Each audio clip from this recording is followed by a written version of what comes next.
Hello everybody. How are we doing tonight? Let me turn on my captions because I haven't done that yet. How are we doing tonight? How is everybody? Yeah, we got Nightcrawler and Cause tonight. Despite what they will claim in a few seconds. I did not actually kidnap them. This was all their idea. And they kidnapped me, so I swear to God, if Sonic the Hedgehog is an S tier, I don't know what tier lists they have prepared for me. I'm going to be getting the links one by one, so it's pretty much going to be, I have the first one open. I will have no idea what the next thing will be ranking will be next. Yes, Nightcrawler is real. That is true. Nightcrawler is real. I have no idea what tier list we're going to get and whether or not I'll understand or even know a thing about the franchise for the tier list we're starting. Hi Corvus. No, don't this song. I'm sorry, Jex. I'm sorry. It's a good song. It's a good song. I really need to play Mother 3. I've been kind of lacking on it. But yeah, that's pretty much the premise of tonight. I'm gonna be ranking shit. I have no idea what I'll be ranking, and I have no idea if I'll know anything about what we're ranking. So yeah. Before we get into that though, and before I unmute and talk to these lovely people, thank you. Holy shit. Thank you for the sub, Corvus. Thank you. Hi, Sleepy. How's it going? I do have to go through some announcements real quick. Next week, December 14th, we will not be streaming. I will not be live. I am going to a game expo to show off the Game Boy game I've been working on. So I will not be live that night. However, Thursday night, the 15th, I will be live. So, the next few streams will be continue playing Mario Galaxy, and hopefully we'll have it beat that by then. If not, I don't know what we're gonna do. We're gonna have to do something else. When will you show us the game? Jax, I have. Okay, so the itch page for the game, right, has not been created yet, but it will be dropped Wednesday. I have been dropping little teasers on my Twitter and in my Discord. You guys should go check out the Discord. It's kind of cool. We got some cool people and some chocolate chip cookies. Nope. After I beat Mario Galaxy, we'll be playing Galaxy 2. Because we're doing a little Mario Galaxy marathon. Also, reminder that this month we're doing a charity drive for Save the Children. That's why that little thing's at the top of chat. I highly, if you guys have the money, please donate. It's a charity organization that tries to get children out of like active conflict zones and provide them with stable housing and support systems. So I really recommend, if you have anything you can donate this month, please donate it. If we do reach our goal of $250, this month, I will be doing a timeline/plot explanation stream. The game series is still secret right now, but it is more convoluted than Kingdom Hearts. I can tell you that much. I know nothing. I don't know the Kingdom Hearts plot, but I have seen the timeline. The one I have prepared is more complicated than the Kingdom Hearts timeline. So if you want to see me explain that live on stream, try to get that little donate, a little bar to completion. Yeah, I'm trying to think if I got any other announcements. I don't think so. Thank you for the donut, Ymir. So I think I'm going to... Oh shit! Thank you, Corvus, for $15 to save the children. Thank you so much. There's a little bit of stipulation. Every $5 we donate, I'm not sure if you've been on streams before, but that means a nya. So, I owe you guys 3 nyas. Nya. Nya. Nya. And there we go. Okay, cool. On that note, we're gonna move swiftly right out of that, and I'm gonna hop into the Discord call, and we're gonna get these tier list rankings started. How are you guys doing? How are you guys doing in here?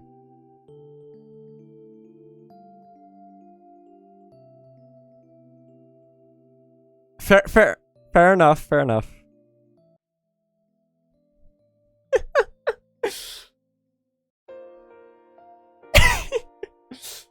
Do you expect us not to yell after you, like, kidnap us? Like, I'm pretty sure that's a crime. Like, I'm, like, 99% sure that's a crime right now. Oh. Look, so, I have some bad news. You guys have been muted. You guys are no longer muted. So chat can hear you now. Oh, no. Please don't be mad Hello, at me. chat. Hi.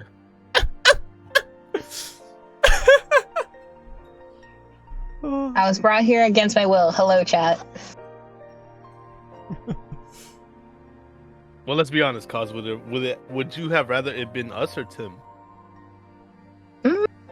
I mean, I don't know. I was just doing my own writing thing, and then y'all break down my door. Nightcrawler, especially. Break down our door. You're the one who literally busted my fucking front door this morning. No, wait, no. Don't act like you're innocent here, okay? You're not the only innocent party here. I am innocent. What do you mean? I want to say for the record, you completely are. off topic. Tim also like broke through my window, my door, and my wall, and hit me with a brick all in one day yesterday. How? Long story. She was just coming in, dropping in like old art and then like my Patreon stuff, and then all that happened. Oh so, yeah, because you can see it because you're a Patreon now. Yeah. Tim's been known with the burlap sack, you know. Yeah. I swear it's her signature. She specializes in burlap sacks, and that's what happens when you have someone as chaotic as her. Yep. She will literally kidnap you with a burlap sack. True. Very much so. But Lucky, what are we doing here? Well, we're ranking things. Tier lists. Yeah. That's Be it. funny. Yep. I'm sorry. Don't ask me to tell a joke, okay? My humor comes naturally. Hong Kong.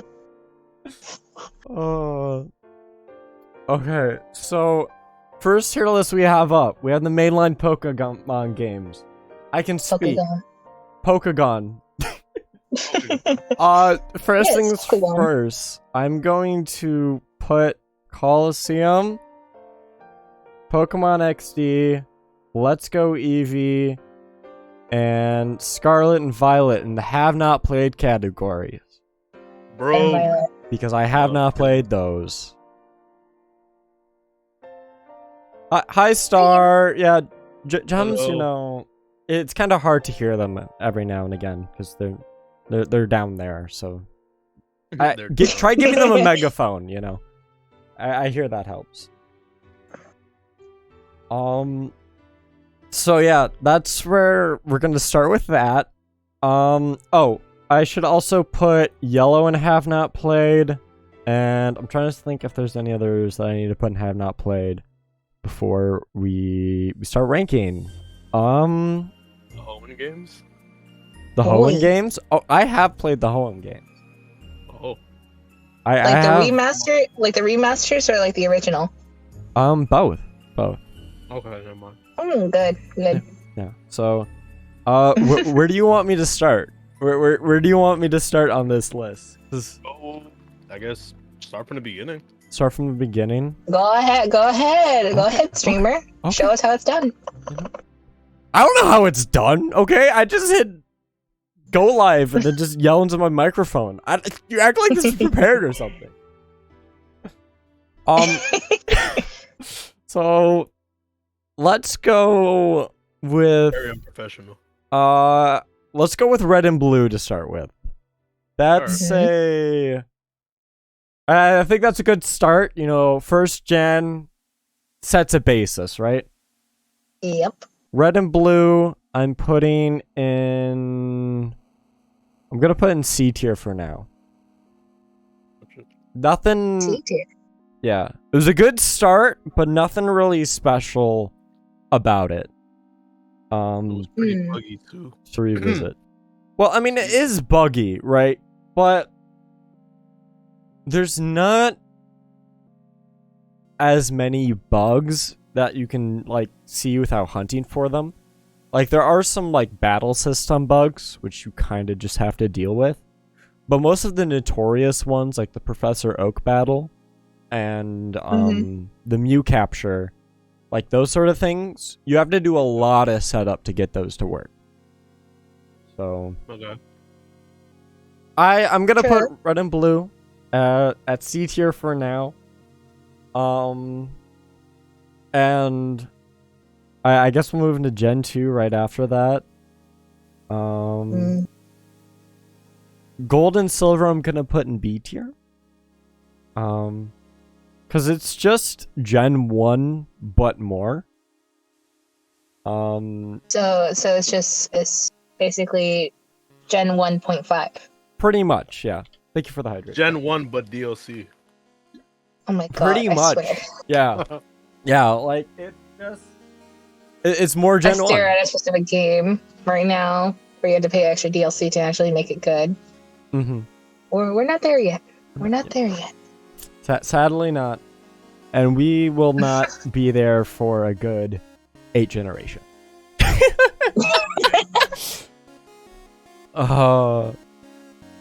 We're never coming back to it again.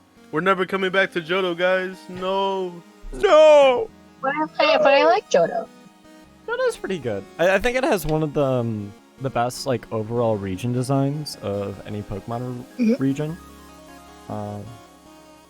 Can't really say the same for Kanto, even though they're like right next to each other, which is weird. Already so. Hot take: Johto kind of sucks. So what do you mean sucks? Because like, are we talking about the overall region design? Are we talking about the balancing? We're talking about talking about the Pokemon? Like, there's a lot of things encompassed when you just say sucks, Art. Because a lot of things can suck. Yeah. I wouldn't say it sucks. I would say it's more lackluster compared to the other regions. Yeah, I can see it. But I don't think there wasn't that leap, you know? Okay, Milk Tank isn't a good enough reason. Milk Tank does not like knock an entire game down a tier.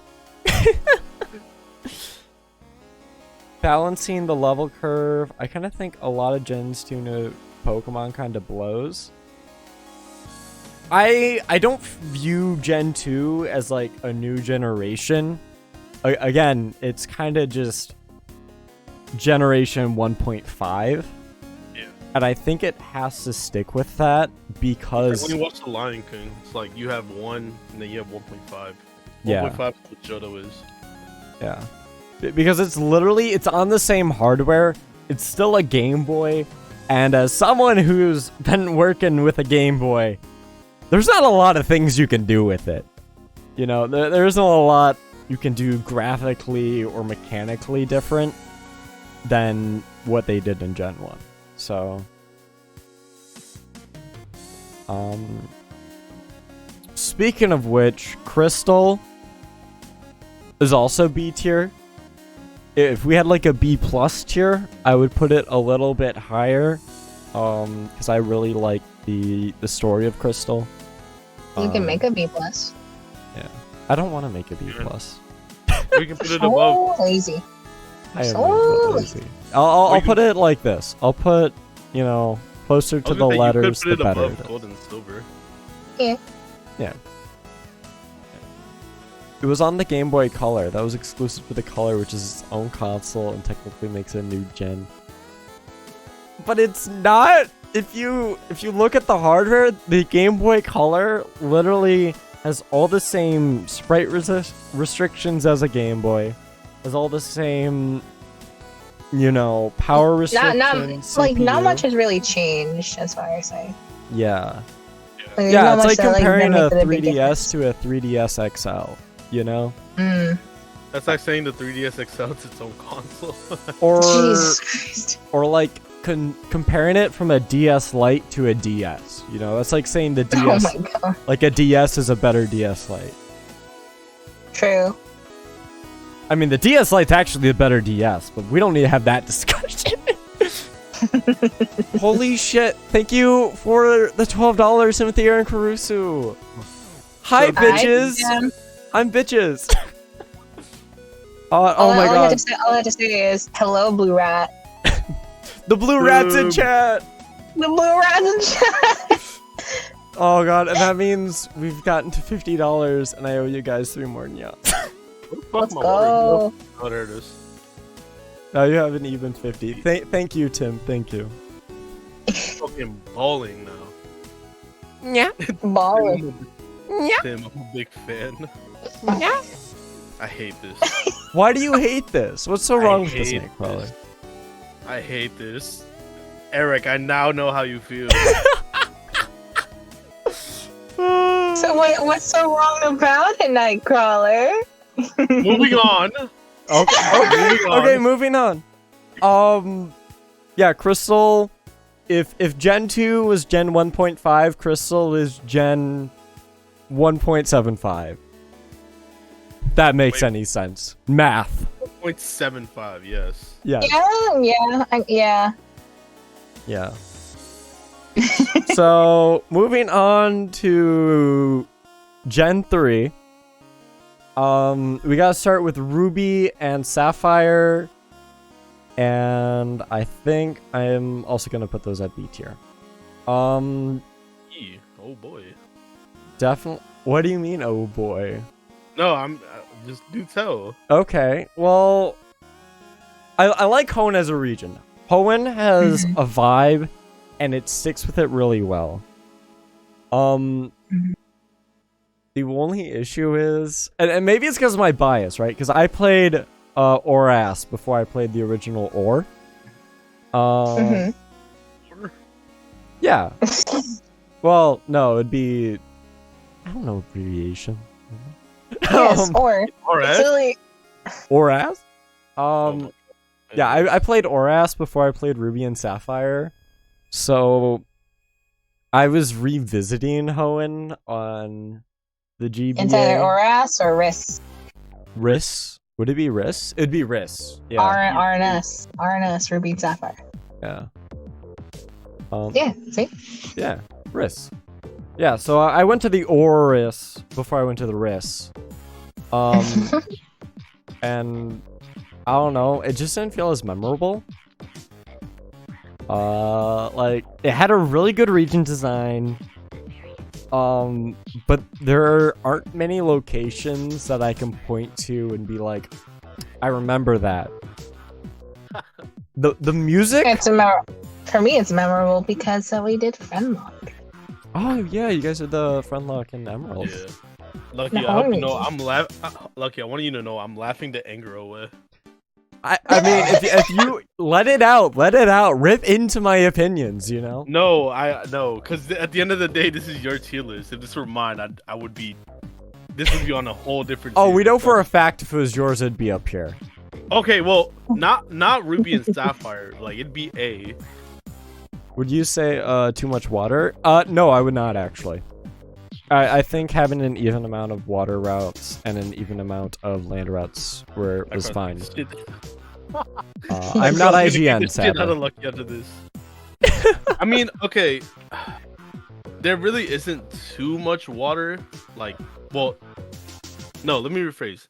There isn't too much required water when you're going through the main story. The region as a whole, yeah, there's like a little bit of it, but it all just comes back to like if you're coming from Moss Deep, you go down to Sootopolis, Evergrande, and then Pacific Log, and then from there you just go straight back to Slateport. So that's really the most you'll get. Oh, and then the underwater stuff too. Yeah. And even then, they kind of cheat with the number of water routes, where they have like that giant ocean section where it's like a massive square, and they split that up into 4 different routes. Yeah, Well, it's like 4 different quadrants. Yeah. Yeah. It's what's like it's what surrounds Sootopolis City. So Mhm. I don't think it's an issue. I think it's more of, you know, saying it more out loud. I'm putting Ruby and Sapphire a day. Because they did do a lot of things right with the Gen 3 games. Especially like the Pokemon, like they added a lot of new ones to the Pokédex, and then they kind of brought back a couple of ones from like Kanto and Johto, and they were like, oh, we'll just sprinkle it in here. Yeah, all the new Pokemon designs were really good. Some of like Altaria, oh my god, peak Pokemon design right there. Peak Pokemon design. The dragon dance. You guys remember your first playthrough of Ruby and Sapphire? No. Vividly. Or Very vividly.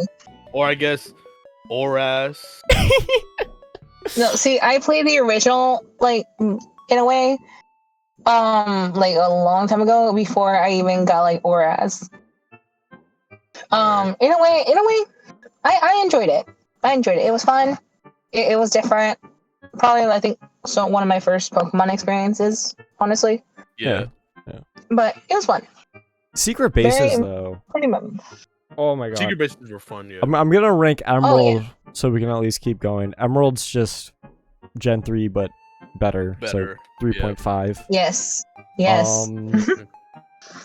I especially I especially love the switch in design of the protagonist too, like from Ruby and Sapphire to Emerald.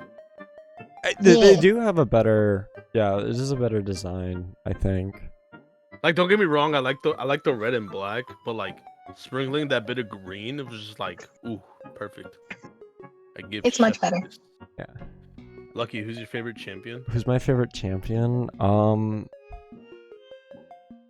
Not fucking Lance. Thank you. I'm Finally, sorry. something we can agree on. I'm sorry. Lance, On God, 3 Dragonites. Are you serious? Not It's only fucking- that, he's just like the most boring designed like champion. Fucking Diantha from Kalos has a better design than him. The only is thing true. that's good about his design is the dragon cape, but literally every other dragon tamer has the cape. So You know who? Oh my god, I fucking hate Lance. Lance was okay, Tear into him. but like Nightcrawler. What happened? release Tear into him. your hands. Let's hear Oh, it. Let's hear it. Why are you putting me on blast? What the Well, you were. You know what? Fine, I'll Okay, complain you about were- Lance. Okay, sit back, sit back, sit back. Lance. Oh my god, alright, shit. Okay. Okay, between between the two dragon ones, so Lance and Iris so much better compared to Lance. But in terms of all of them as a whole, Gary from Fire Red and Leaf Green, and Steven Stone. Steven Stone's really good. Steven Stone's like top 3 easily. I really wish they. I guess my one nitpick about the Hoenn region would be they should have swapped the champions in the games. So, but I don't know. The story wouldn't make as much sense. So I guess I see why. It wouldn't. Why they did that. That's the only problem. Yeah. Steven's kind of hot, not gonna lie. He's okay. Hey, you're not wrong. No, You're not wrong. Corbin said that. Not wrong, but you know. You're not wrong, Corbin. You're I not don't wrong. see it. I don't see it. No, actually, no. I kind of see it. Like, I can see why people sim. I don't specifically sim for him, but I can see why people sim for him. Yeah. Not his base design from Gen 3, but definitely Oras. I can see it. Like Ooh, Oras, yeah. everyone. Oras. You know what? Now that we're talking about Oras, A tier, better than the Gen 3 games. Literally, yes. Oras is one of the best remakes ever done in Pokemon history. Another thing we can agree on. Also, you get to fly, like actually fly instead of just going to the key points. Yeah, Like that was such a fun part. Like such a fun mechanic to do. Literally made it feel like I was at Hoenn. At Sinnoh. Hoenn. Yeah. Why would I try to correct myself? I was trying to correct myself to Sinnoh there. Nah. Yeah, no.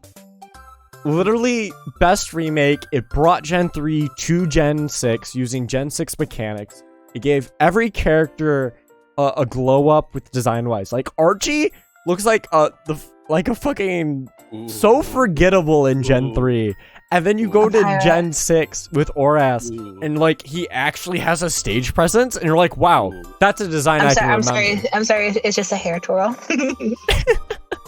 Yeah, no, you struck a good nerve. You struck a good nerve. Listen, Archie in Oras is fucking hot. I can see it. When you say some Oras designs are hot, I'm like, yeah, I can see that. Compared to like what we received from the original, I'm just like, who is this? Who is this guy? And then I see an Oras, I'm just like, oh, not now you have my attention. You say please, I'm on my knees, you know. Shut up! No. I'm on my hands and knees. I don't know about cause. I'll be on my hands and knees for that, man. Oh, definitely. Oh, God.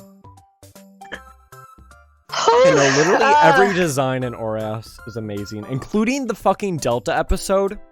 I think absolutely. How they foreshadowed the Delta episode in the main story, and then when we finally get to it, it was so good. Only critique I have hold on. Go ahead. Out of everything, like specifically, like from like, because this is like coming from like gens further on, like there where they get really lazy with like the flying mechanic. Like in Hoenn, it's a little different when you get to fly. You can literally fly on the Pokemon, and like you can pretty much travel anywhere around, like in the region, and it's such a mesmerizing experience. Like I don't know. It literally makes you feel like you're a part of Hoenn. Like you're riding the Pokemon, like flying over to the next place you want to go specifically without having to use just the map in general. It's also one of those things where it's like the flute, you don't really get it too late into the game. Like it's not post game, but like it's not crazy busted like right when you get it. Like you get it around the same time I think you get Fly, if not like a gym after. No, yeah. So the flute? Yeah, the flute. No, so okay, so you get Latios after the 5th gym. Yeah, it was the 5th gym. You don't get the flute until after you do the whole fight with Kyogre or Groudon. Really? Mm-hmm. Yeah. I swore I got it earlier. You basically get it right before you to the 8th gym. Cause you meet up with Steven, he's like, hey, like I have a friend I want you to meet. You meet Wallace, and he's like, oh, let me show you what's going on and let me break down the plan. You go take care of that, and then Wallace gave me a really good laugh, I'll tell you now. Yeah. For a Then, gym like, leader, he gave me a good laugh. Just Yeah. his flamboyant design. No way in hell that you're a straight man. I'll tell you now. Witness my elegance. It's the type of Facts. vibe he gives. Facts. Oh. I will say though, the one thing about Ruby and Sapphire that they fixed up in Oras, why did they make the bottom part of the gym ice, but the gym is water? I don't know. That's what was kind of weird to me. I think it was just kind of like design wise a way to speed up the process where if you fail, like you automatically got set to the start quicker. That's like, at least thinking from a game development standpoint, that's the way I would think it. Is like, Right. if I fail, I can rush back to the start without having to manually run or walk. True. Yeah. So All far, right. All right. not too Now many- that not we're too done gushing Yeah. about Oras, my beloved. It's so good. let's move on to Gen 4. With... Wait, you're forgetting a Gen 3 game. Oh, I am forgetting a Gen 3 thing. Fire Red and Leaf Green. Yep. B tier. Oh, okay. It's just it's Kanto again. I don't hold any sentimental value towards Kanto. So it's just kind of like, oh, that's cool to, play it again, but I don't. Maybe because it's the first game, I can't think of anything that it does special compared to everything else. Maybe. I mean, aside from mostly like graphics and like user interface and just quality of life stuff, that's kind of what that's mostly what they upgraded on from Red and Blue. Yeah, because at this point of the remake, this was the point when they moved to the Game Boy Advance, you could no longer transfer your Pokemon between the Game Boy Color to the Game Boy Advance. Yeah. Which is why Red and Green, Fire Red and Leaf Green exists, is to Fire allow Red you to complete the Pokedex for the... Fire Red is baby's first Nuzlocke game. Wrong. It's actually... I've seen a lot of like Hoenn, like the Hoenn games being like people's like first Nuzlocke games. Yeah, because I don't usually do Nuzlocks, but from what I hear, Emerald's one of the best games to Nuzlocke as like your starter one. Mm-hmm. Which I think is why everyone does it for their friend lock. I'm not gonna lie. Emerald is not beginner friendly. Lapse in Diamond and Pearl. Oh, sweetie. Oh, sweetie. I'm telling you right now, I shudder. I shudder at that game for a reason. Yeah. And I think you know why. Let us move on to the Let's move on to Diamond and Pearl then. Oh Jesus. Oh Jesus. I'm putting it at C. Ooh. Huh? I don't really.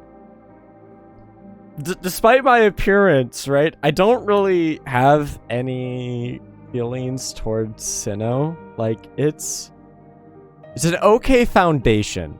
Diamond and Pearl is an okay foundation for a game, but it's not the finished product. I'm just gonna silently judge you for that one, but okay. Never mind. I forgot. Eric has a point. Plus, Fire Red Leaf Green got the Sevi Isles, which you got the National Dex, you got more lore. Lorei. Yeah. Yeah, I'm trying to help you pronounce it. Am I saying it wrong? Yes. How do you say it? Yes. It's Lorelei. Lorelei. There you go. What was I not? No. I can't Lorelei. read. Okay, I never Lorelei. graduated first grade. Okay. You're in college. Okay. I don't know how to read. No, but How the fuck did you pass? How the fuck did you pass kindergarten? Yes. No, but Eric made that good point in that you do get the Sevi Islands after Blaine, so the 7th gym, and then from there, once you take care of the stuff there, you can trade Pokemon between Fire Red and Leaf Green and Diamond. No, not Diamond Pearl. Ruby and Sapphire and Emerald. Yeah. Mm-hmm. I never really had much experience with the Sevi Isles. Like, I didn't really go play with them. You know, I just kind of did the main story and called it there. Yeah, because that's the thing. Like the Sevi Islands is, it's all like post game stuff. You only really go there during the main story to like set up that whole thing. Like, oh, you can trade between Hoenn and whatnot. Mm-hmm. And to get some like previous Gen 2 mons, I think is where the Sevi Isles really come into play. Yeah. Hi Maria, how are you doing? Yeah, but Diamond and Pearl, right? Are so fucking flawed.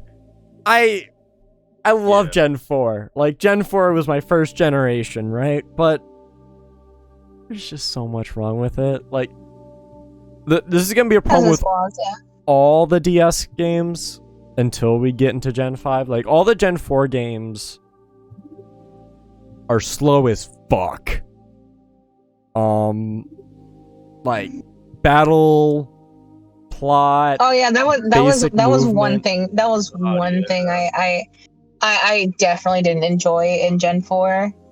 With my playthrough on that, I was just like, I was just watching the health bar just slowly go down. I'm just like, oh my god. Yeah. You fought a Blissey. Yeah, you're gonna be there for a while.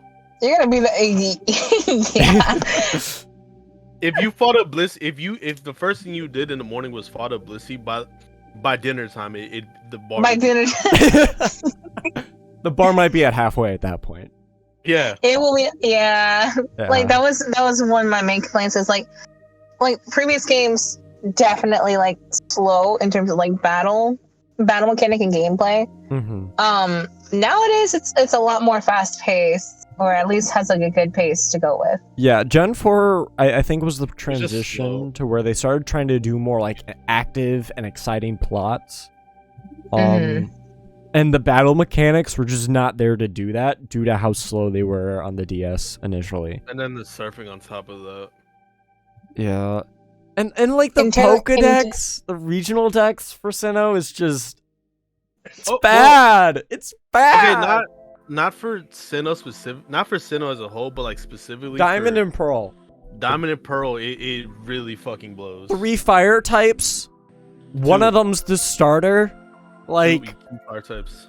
I'm sorry, 2 fire types. I was giving it too much credit. Thank you for correcting me, Nightcrawler. What's funny, the only reason I remember it's 2 is because I saw Flygon HG try to do a diamond run with fire types. And the only 2 Pokemon he had the whole time were fucking Rapidash and Infernape, and that's it.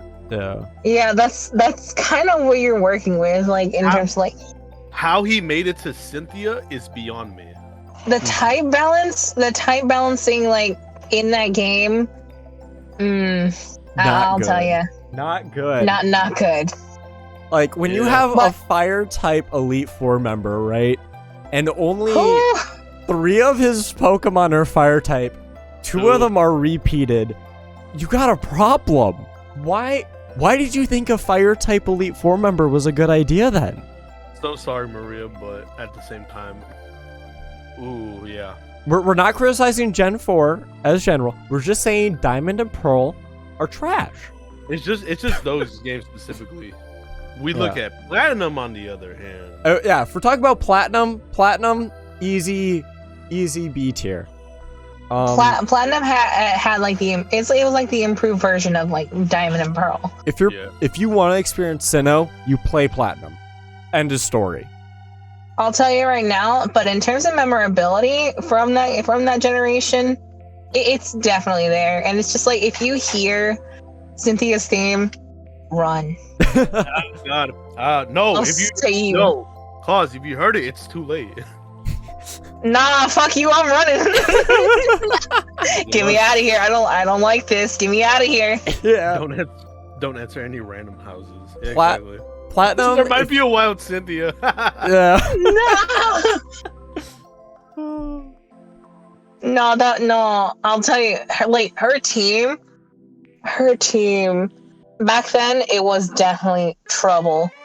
Like if you didn't have like the proper team to set up for her team, especially after getting past like the Elite Four, which I'll tell you, the last one, the Psychic and Lucian, Jesus fucking Christ, you have to be very careful with what you got.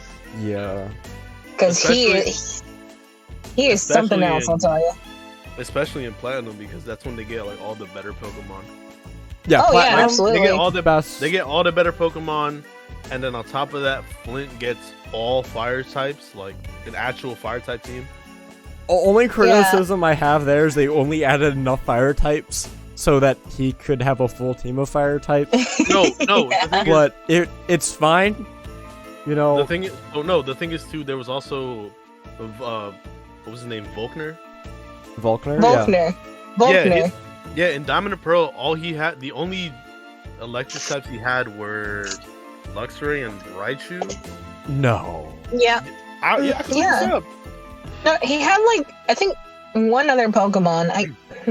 Was it a Magnezone? Because that's when we started getting it was- legacy evolution. It was like a Magnezone. It was like a Magnezone, I think. Where Diamond and Pearl? Here it is. Because Gen 4 is when we got Dusknoir, Frostlass, Electivire, Rhyperior, Magmortar, Magnezone, Okay. which God, I hate this. was this really team nice. I'm This team glad they sucks. gave them old ones, but Volkner's team in Diamond and Pearl were Raichu, Ambipom, Octillery, and Luxray. Ambipom? Ambipom? Ambipom, and the only electric move it had was Shockwave. For any A electric. status Oh my God. move, not even an Volkner. attacking. Oh my god. Volkner. At, Volkner. okay, at least in Platinum, they fixed it up. They gave him Jolteon. They still kept Luxray and Raichu, but they gave him Jolteon and Electivire. See, that would be a better choice, but an Ambipom to an electric gym leader? No. And it's like not even a physical. Oh my God.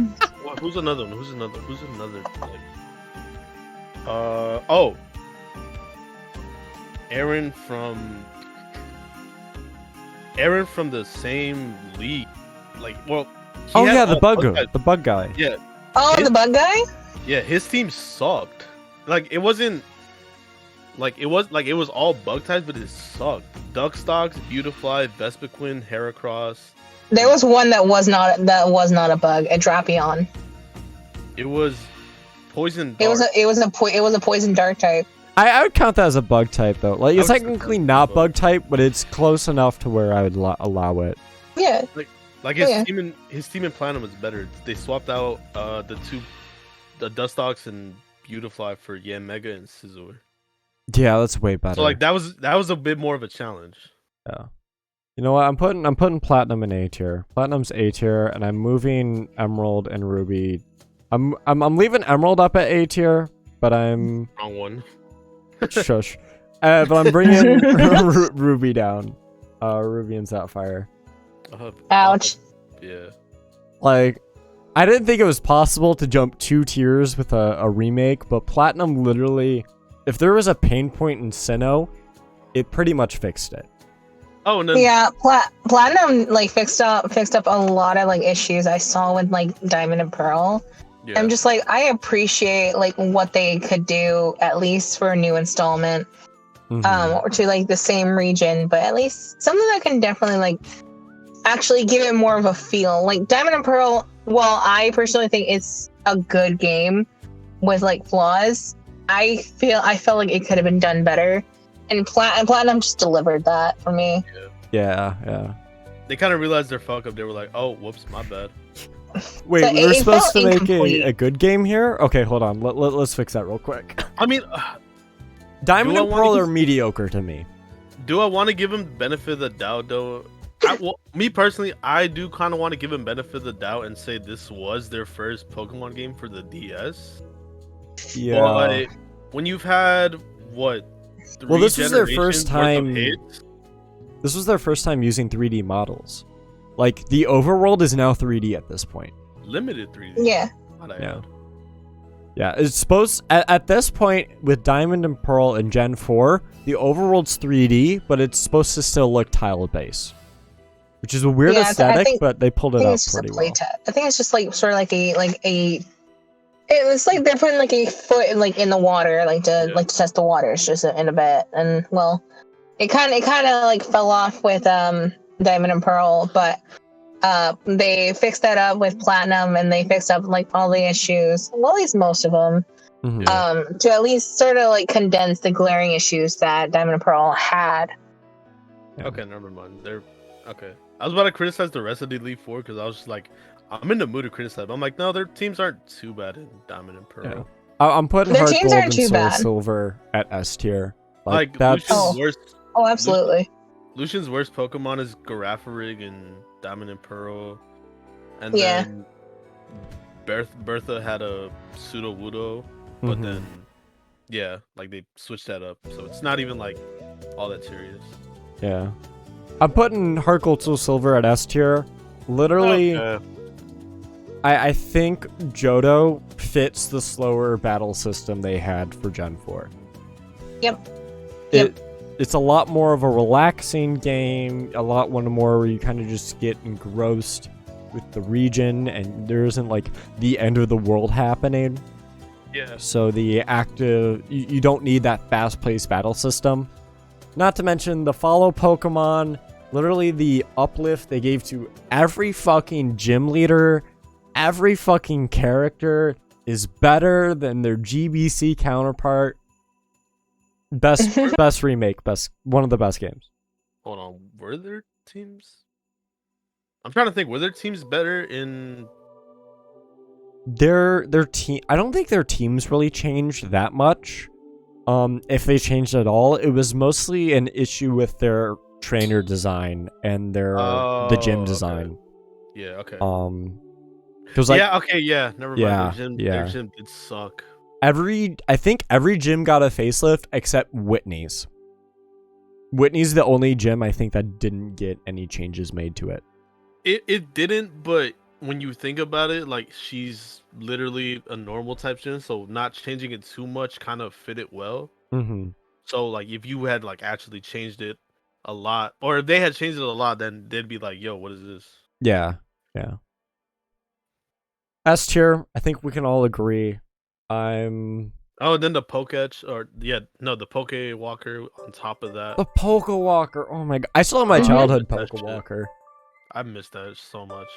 I'm tempted to figure out if I can resync it to my 3DS and my cart, and use it and walk around. Cause, oh my god, the technology behind that. It was listed as one of like the most accurate like pedometers, and that was just like an accessory that comes with a child's game. Yeah. It's more accurate in tracing your steps than an accessory that is meant for fucking tracing your steps. What Mhm. type of shit is this? I'm not complaining. I don't know why the fuck Nintendo did that, but I'm not complaining, you know. That is I will give that a very solid W right there. Like Nintendo can have that W without a doubt. Yeah. Do you guys got anything else to say about Gen 4? Or do you guys want to move on? I'm all good. Okay. We I'm all finally good with Gen get 4. we finally get I just shudder.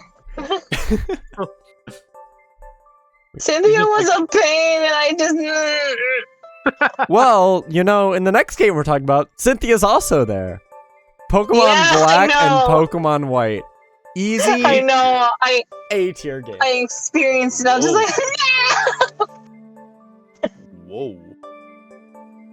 Yeah. A tier. A tier. A tier. But bottom A tier though? Well, not bottom A tier. Like, Okay. You were just setting it there. I was just putting it there. Yeah. I haven't been trying to fight too much with the order of things. Like, Black and White, A tier games. Literally one of the best looking games on the Nintendo DS. Literally, it felt like if they made Gen 1 but good. Yeah. It was so much fun too. Like when you like reach to where you're like low health, they actually have like a sort of like little music on its own playing. Yes. Dynamic music. It was so good. Like it That really music- like kind of like worked with like the battle tension that you had going on, and it was just like, oh, They Kinda finally also- got really the set the scene. fast-paced battle system to work, so battles were engaging, you know. That So- theme also kind of like takes all your focus from whatever you're doing and just kind of like puts you back into battle. Like, okay, I'm at low health. This is what's going on. What do I do next? Yeah. The music, It's like the sound if I don't design, act now, this is what happens. Yep. the music and Wait. sound design of Black and White, amazing. Wait, Lucky, can we all take a moment to remember Unwavering Emotions, the best musical composition ever made? Oh, Yes. oh Yes. I'm not sure if I'd call Yes. it the best, but It's one of the best. it's one very of the good. best. It's one of very, the it's very best. much up there. Yes, yes. And speaking of that, the one time, the only time, we ever got sequels, S tier. Black and White 2, easy S tiers. Literally, Yep. the best. If you want to play the best Pokemon game ever released, that's sprite based, looks amazing, feels amazing, has the best. I want to say the best regional decks, the best designs, the best story. I almost feel bad Champion. splitting these two games up into different tiers because of how their stories intertwine because of Black 2 and White 2. But Pokemon's magnum opus right there. I will say, well, for me, me personally, I would switch these two. Like, so I would put, or like, if I were splitting these up, I'd be switching it. So Black and White would be S tier. Really? Mostly because, like, Black and White, like all your Pokemon are clean slate. Like, you're not gonna have your like 7th Charizard. You're not gonna use Gyarados, Mhm. Dragonite, any of those broken fuckers. Like, Game Freak literally came out to you and said, "Here's some Pokemon." You looked at it like, "What the fuck is this? New Pokemon? What do they do? I don't know. Figure it out." You were sitting down with your Duplo blocks, right? Trying to build a little house, and then, Daddy Game Freak comes in, fucking kicks your house over, slaps like the fucking Millennium Falcon on the floor, and says, "Play with this instead." And you're like, "What the fuck's going on? How did you get in my room?" Nah, I'll give Gen 5 this. They introduced me to one of my favorite starters they've ever had, and it's not Snivy's so that's a good. grass snake. Snivy. No, if you pair it with hidden ability Contrary, it really does damage. I'm just like, Dear Jesus. It's so. But best game. What's also funny? its shiny is so beautiful. I'll tell you right now, I love its shiny. What's funny is Black and White was like, I think one of the last. Black and White was one of the last generations where I used fire types like as my starter, Mm-hmm. because me and my cousins, we would have this tradition from, what was it, Fire Red and Leaf Green all the way to Black and White. We were just like, all right, like, we pick our starter, and then that's what we go with for whatever, for the rest of the Pokemon games we pick up. Oh, And- okay. Oh my god. Yeah. So, and then I did that, and then I got to Black and White, and I was kind of like, I don't even like fire. Like, I got picked fire types, and I got to Gen 5. I was like, I don't even like fire types. Like, I switched it up. I got Samurai, and I had a blast. I think the starters are really good for Black and White. I like don't how want to we do- focus Oh, too absolutely. much on I like how we didn't even talk individual about the rest of the Pokemon. starters for the But- other games. We were just like, yeah, like this generation, this fucking region, best. They had starters. some really Wow. good. They had like some really good music. I'll tell you now. Yeah. Oh, yeah. It's just like there's like those key moments you notice like in this that you don't get in other games, and like Black and White definitely hit the mark for that one. Mm-hmm. Yeah. So it definitely belongs up there. I don't want to focus too much on individual Pokemon, but Black and White 2, amazing. I don't even care. Like, everyone's complaining in chat right now about how they did firefighting starter types again. I don't give a shit. I'm gonna say it right now. I don't give a fuck what types the starters are, as long as it's fun to play in the region. And I think with this gen, especially with the first gym being, at least Black and White, being targeted on Depending your on your- weaker type, the Yeah. type that's has an advantage over you, was Yeah. amazing. It also had like in that region also had like what a normal type gym. I'm just like, well shit. I wonder how this is gonna play out. You had a normal type gym. I think we had 2 different normal type gyms in Gen 5. We had Lenora in black and white. Lenora in black and white. Badass. Boss babe, mommy. Mm-hmm. And then we had Charon in black and white too, which was a very nice twist on it compared to Lenora that we had in the previous game. Lenora. I mean, it is. I remember somebody saying this. This is literally just a sequel to Black and White. So everything that happened in Black and White 2 is literally just years prior. Yeah, I think it's literally just like 3 or 2 years prior. Which, by the way, I do want to say Black and White 2, best dragon champion. I will say, Lance, you can eat a fat dick, dude. Iris and her music is so fucking good. Oh yeah. Oh my god. I was listening to her theme earlier. That's a champion theme right there. And it very much suits her personality, and she has a very different personality compared to other champions. It's amazing. Yeah. Anyway, I'll add this as like one last touch. I will say what I like about Black and White, like the Unova region, is that every other like region come up like before this, all the fucking gym leader was just like, "Hi, I'm a gym leader." Like Unova, they were just like, "All right, I'm a gym leader, but I do this on the side." They actually had a job. They got hobbies and jobs. It was so interesting to look at. I'm just like, these are people, not just like roadblocks for you, but these are actual people, like lives. I'm just like Lenora is like, oh, you can like read books, and I'm just like, all right, I'll go to the library. Like fucking what else? Clay. Despite friendlock things, was just a badass character, just like all southern, and then he's just like an underground boss. Clay is literally just the Texas incarnate. Yep. I love my Texans. Price is a ninja. Perfect. Price is a ninja, and then he becomes like a movie star in the sequel, which is so amazing. I think it fits in so well. Skyla with her airport's really cool. Like Berg with his art museum, and how I think his gym had like the most drastic redesign compared to any other gym, and it fits his character so well because like, yeah, I'm an artist, I gotta change it up every year, so I can't be stuck with the same thing. Dude, Drayden is a literal fucking mayor. How much more badass can you get? Being the mayor of a fucking city. Yeah. They finally felt like a part of the world, which was amazing.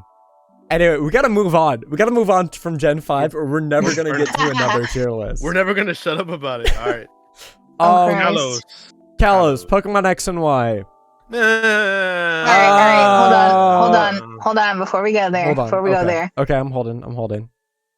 One thing I will talk about Kalos.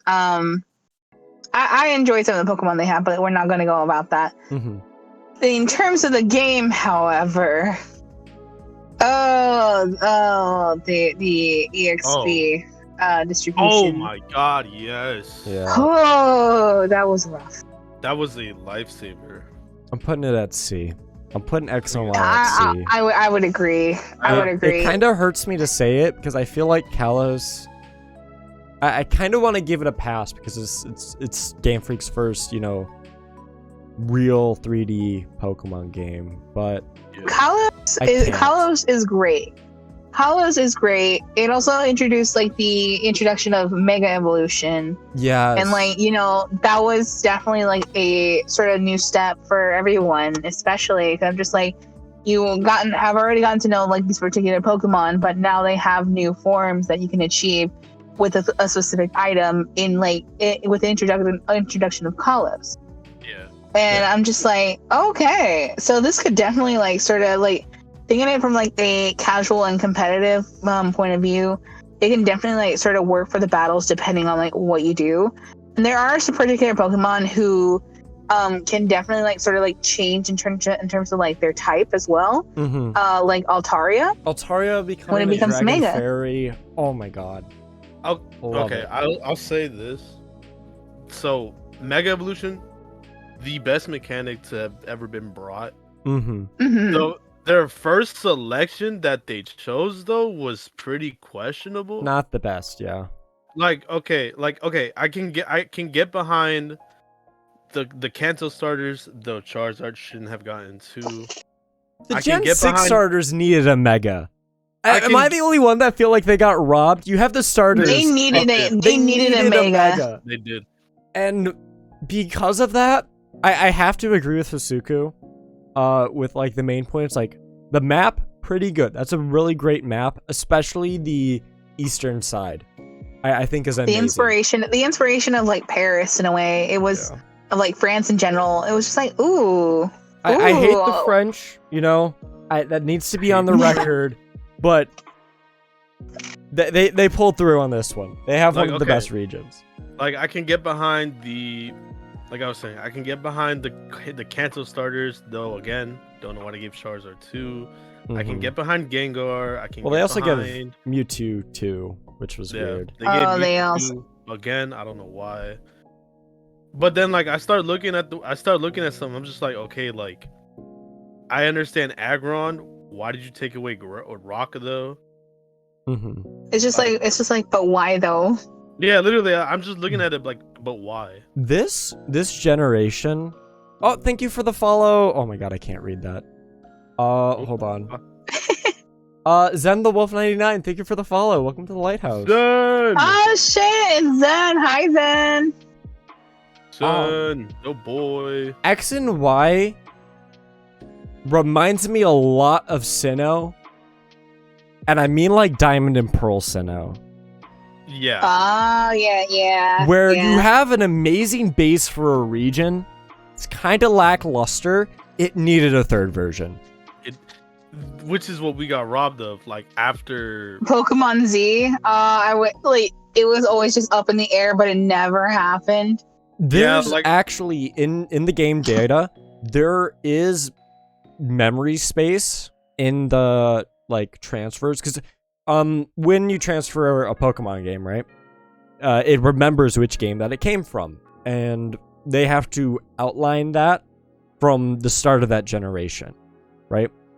There was space for either a Pokemon Z or a Pokemon XZ and a Pokemon YZ in memory shit.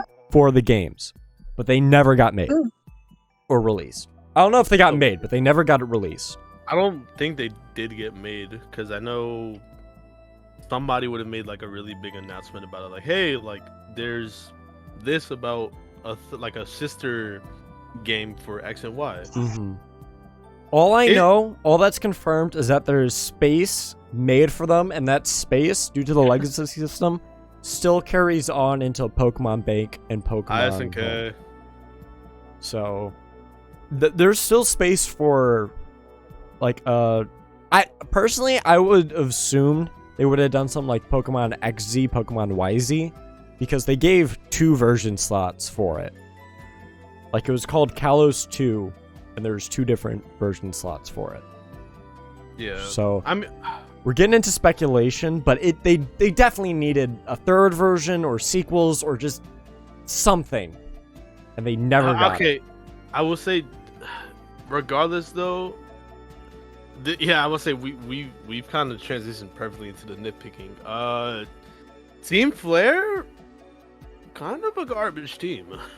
Wasn't too hooked on Team Flare, I'll tell you right now. It reminds me of Generation 1 Team Rocket. Kinda. But like, just, Kinda. like not as funny or like at least witty. Like they just like they Nah. kind of they're like Team Rocket if they actually sucked. They took the got in the seriousness- way, and I was just like, let's just get this over with. They took the seriousness from like Team Galactic, and they combined it with the structure of the evil team from Team Rocket, and it just didn't work. Yeah. Because there is It like didn't. only one admin, I think, in Team Flare, and I There could was, not like- tell you his name. All I know that he's bald. Hold on. I could. Oh. find- Oh, I know who you're talking Oh, about, like you- like the literal pale guy. Pale Yeah, white. yeah.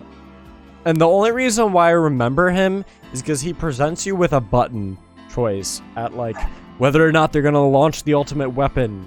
And of course, it doesn't matter what you pick, but that's the only reason why he's memorable to me, because he offered me that choice. And I'm like, fuck you, Yeah. dude. Fuck you. there's one thing I'll like in like continuation with the XP thing. Like that was one thing I was like, yeah, no, it was rough because I'm just like, it made the game a bit too easy at that point. Not only did it make it too easy with the XP, they gave you so many handouts. They give you a free Mega Lucario, a free Mega Kanto starter, you get your starter. That's like half of your team right there. They give you for free. That's literally half your team, and like you're pretty much gonna destroy almost every trainer Yeah. like that there is, and like you're gonna be over leveled as fuck for the gym leaders too, Mhm. unless like you like level cap yourself on like as an option, but like most players would not. Mhm. Exactly, Mr. Give Mega Blaziken, like, come on. The rivals though, Garbage.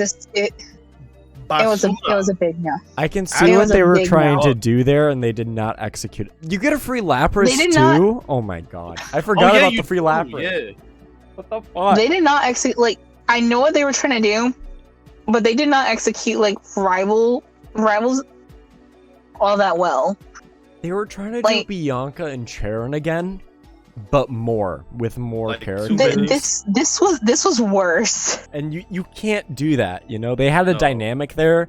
This group of friends, the only one that had a dynamic was the nerd and the dancer. Trevor And Sid, even then, like, they sucked. I can't remember their names. That's how I just said little their impact names. they had. I think the only one that really sort of like actually met you at a match was either like the person that you win against that isn't from the other group. The But other basically, if you chose like the female or male, like basically Serena or Caleb, Mhm. Even then, That was they got kinda fucked it. over so hard. they did. They got Yeah, they shafted. did. Like Yeah. they got fucked over so hard, and then they got like, they were given like pity. Like they were like, you fight for the fucking mega ring, and they're like, okay, like we'll battle for it. You end up beating that fight, hopefully, and then they come out like one or two fucking like battles later, and they're just like, oh, I can use it all of a sudden. What the fuck? Yeah, Where's the sense in that? not Overall- good overall- games.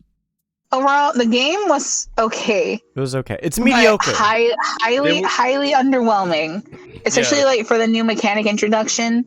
Highly underwhelming. Could have Yeah. been better. If Oh, you and want to then- play a yeah, Generation 6 game, just go play ORS. Like, yeah. League's better. Yeah. League's better. Like, yeah, and then back to that Mega Evolution. It's one of the biggest fucking concepts, and you only give it to like 3 people, Mhm. 4 technically. Every gym leader should have Mega Evolution once you unlock it. That was one of my complaints too. Like every gym leader needs to have a mega. It's Oh. like All for their a new types had mechanic a in the Mega game- too. Like, for the new mechanic in the game, it was underutilized like heavily. mhm.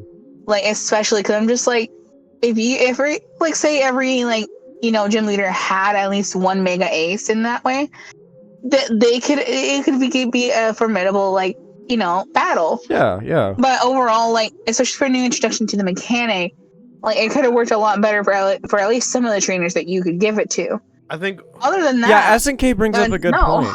Like, the Elite Four, not only did they not have a full team, but they didn't even have Megas. Like, No, what the they fuck? yeah, What the Like, okay. fuck? they could like, what I would have recommended is Megas to the last 3 gym leaders. So it's Valerie the fairy type, Olympia the psychic type, psychic type. Thank you. And then Wolfric the fucking ice type. Ice type. yeah, Yeah. thank you.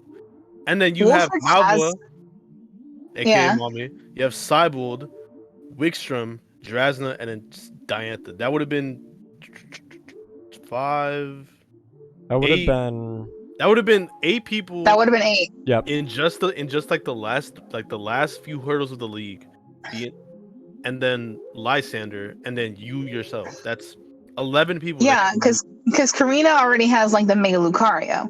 Mhm. So I'm just like, yeah, you're gonna have that, but I'm just like, there are plenty of other opportunities further down the road that could utilize that Mega Evolution and it could work. I'm gonna And be also honest. the Elite Nightcrawler. Four. I question why there was not a full team for him. It could have been good. It could have been What good. Yeah. I'm surprised you remember the Elite Four's names. I cannot remember them at all. I'm looking it up. That like it's honestly that forgettable. Oh, The only like out of the Elite Four, the only person I obviously remember is Diantha, and then Cyborg, and then Malva. Like I don't remember the other two. I only remember Diana or Diantha because she's the fucking champion, and that's it. I also enjoy that like she was also like an actress on the side. I'm just like, well, you know, Yeah. you can give her a little bit of personality, but Yeah. not much. Yeah, they Her needed to was do weird, more. though. It needed another team was year. Her team was weird though. Yeah, I'm surprised Like- y'all can Yeah. remember Seabod, or I'm not even gonna try to pronounce. Oh, his name. Seabold? Seabold. Seabold? Yeah, wasn't he like the water one, or was he, He was the the water steel? one. He was the No. water one. Okay, Wickstrom was the steel. okay. Yeah, I don't. Yeah, you I got don't remember. Seabold, Wickstrom, Drozna, and Malva. Yeah. Mommy? Sorry. Anyways, Oh my god. Oh my Diantha's God. fucking team. What is this? Hawlucha, Tyrantrum, Auroras, Gorgeist, Gudra, and then Gardevoir with a Mega. What is that team? I think it's not good, but It's not. It's not- not good. It's not bad either. What's the hesitation behind it? You were like, it's not good. I had to think about it for a moment. A fighting flying, 2 rocks, a ghost, a dragon, and then a psychic from a previous generation. Yeah. What?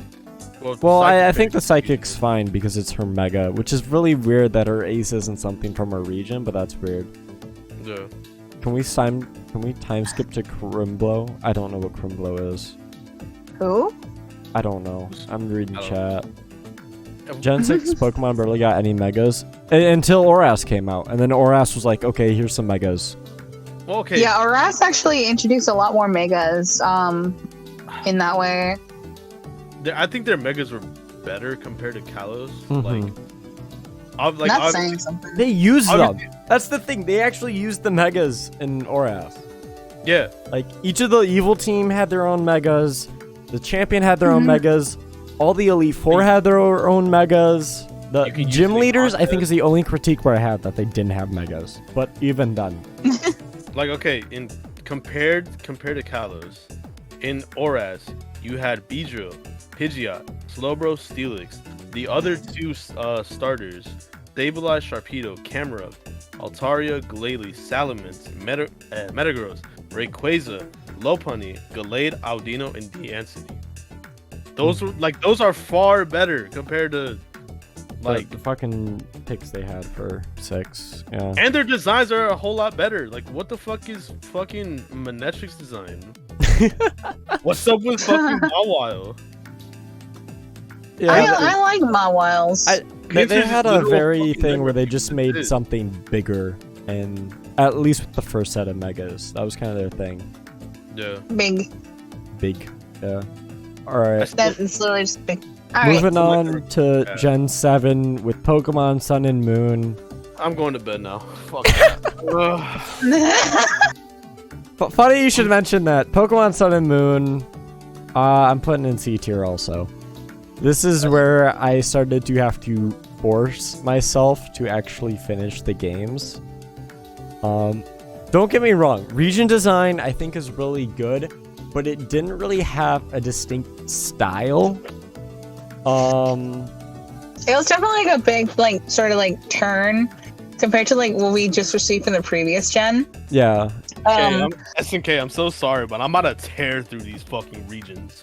I'm sorry. Oh boy. But at the same time, Oh. I'm really not. Like, I to give Gen 7 some credit, Pokemon design started to get pretty good in this generation compared to Gen 6. Yeah. The region design with the island setup and not doing gyms anymore is really good. I like the switch up. The island challenge was graphics definitely like a treat. Yeah. You know what? I'm putting it in B tier. It's at the bottom of B tier, but it's B tier. The island challenge was definitely like a treat. It's just like, you know, it's kind of like gym leaders, but actually, you know, something a bit more accustomed to, like what could work, especially for like what this region is based off of, because it's based off of Hawaii. Mm-hmm. So I'm just like, you know, it could, you know, this is a change that like I can appreciate. Yeah. This is the part though with my Pokemon journey that I had to push myself to beat the games instead of playing through them because I had fun with them. Yeah. This is one of the few games where I did not do the post game afterwards. I did X and Y's post game afterwards. I had fun with the whole story and that sort of thing. But with Sun and Moon, I became champion. I dropped the game. Like I just was done with it. It was like my team wasn't even the best. They had the pieces, you know. They had the pieces this time. Like X and Y, I think like you have a puzzle, and the puzzle's a pretty good puzzle, but you're missing pieces. With Sun and Moon, you had all the pieces, right? They were just in the wrong spot. But you just didn't put the puzzle together. You just dumped them out on the floor and said, "Okay, that's the game." That's the game. Like the region design is one of the. I like the island concept. I like what they did, but Alola does not have a consistent regional identity. And what I mean by that is Unova, they had their cities and their bridges. Johto had their temples and their nice calms. Kanto, I'm not really sure about their defining region design because I don't have a high regard for Kanto. Hoenn, you had the water and land dynamic. You had the main island, and then you had sub-islands. Sinnoh, you basically saw all of that. Sinnoh had its lakes, and its cold climate, and its mountains. Mount Coronet with Sinnoh. Sun and Moon did not have any of that. Okay, just fucking kiss the snow already. I will. Sun and Moon did not have any regional identity. And they tried. Like, this is the game they're like, hey, the regional identity with the island challenges, it was what makes this region special. And I'm like, okay, is that it? What else? Because that's not enough.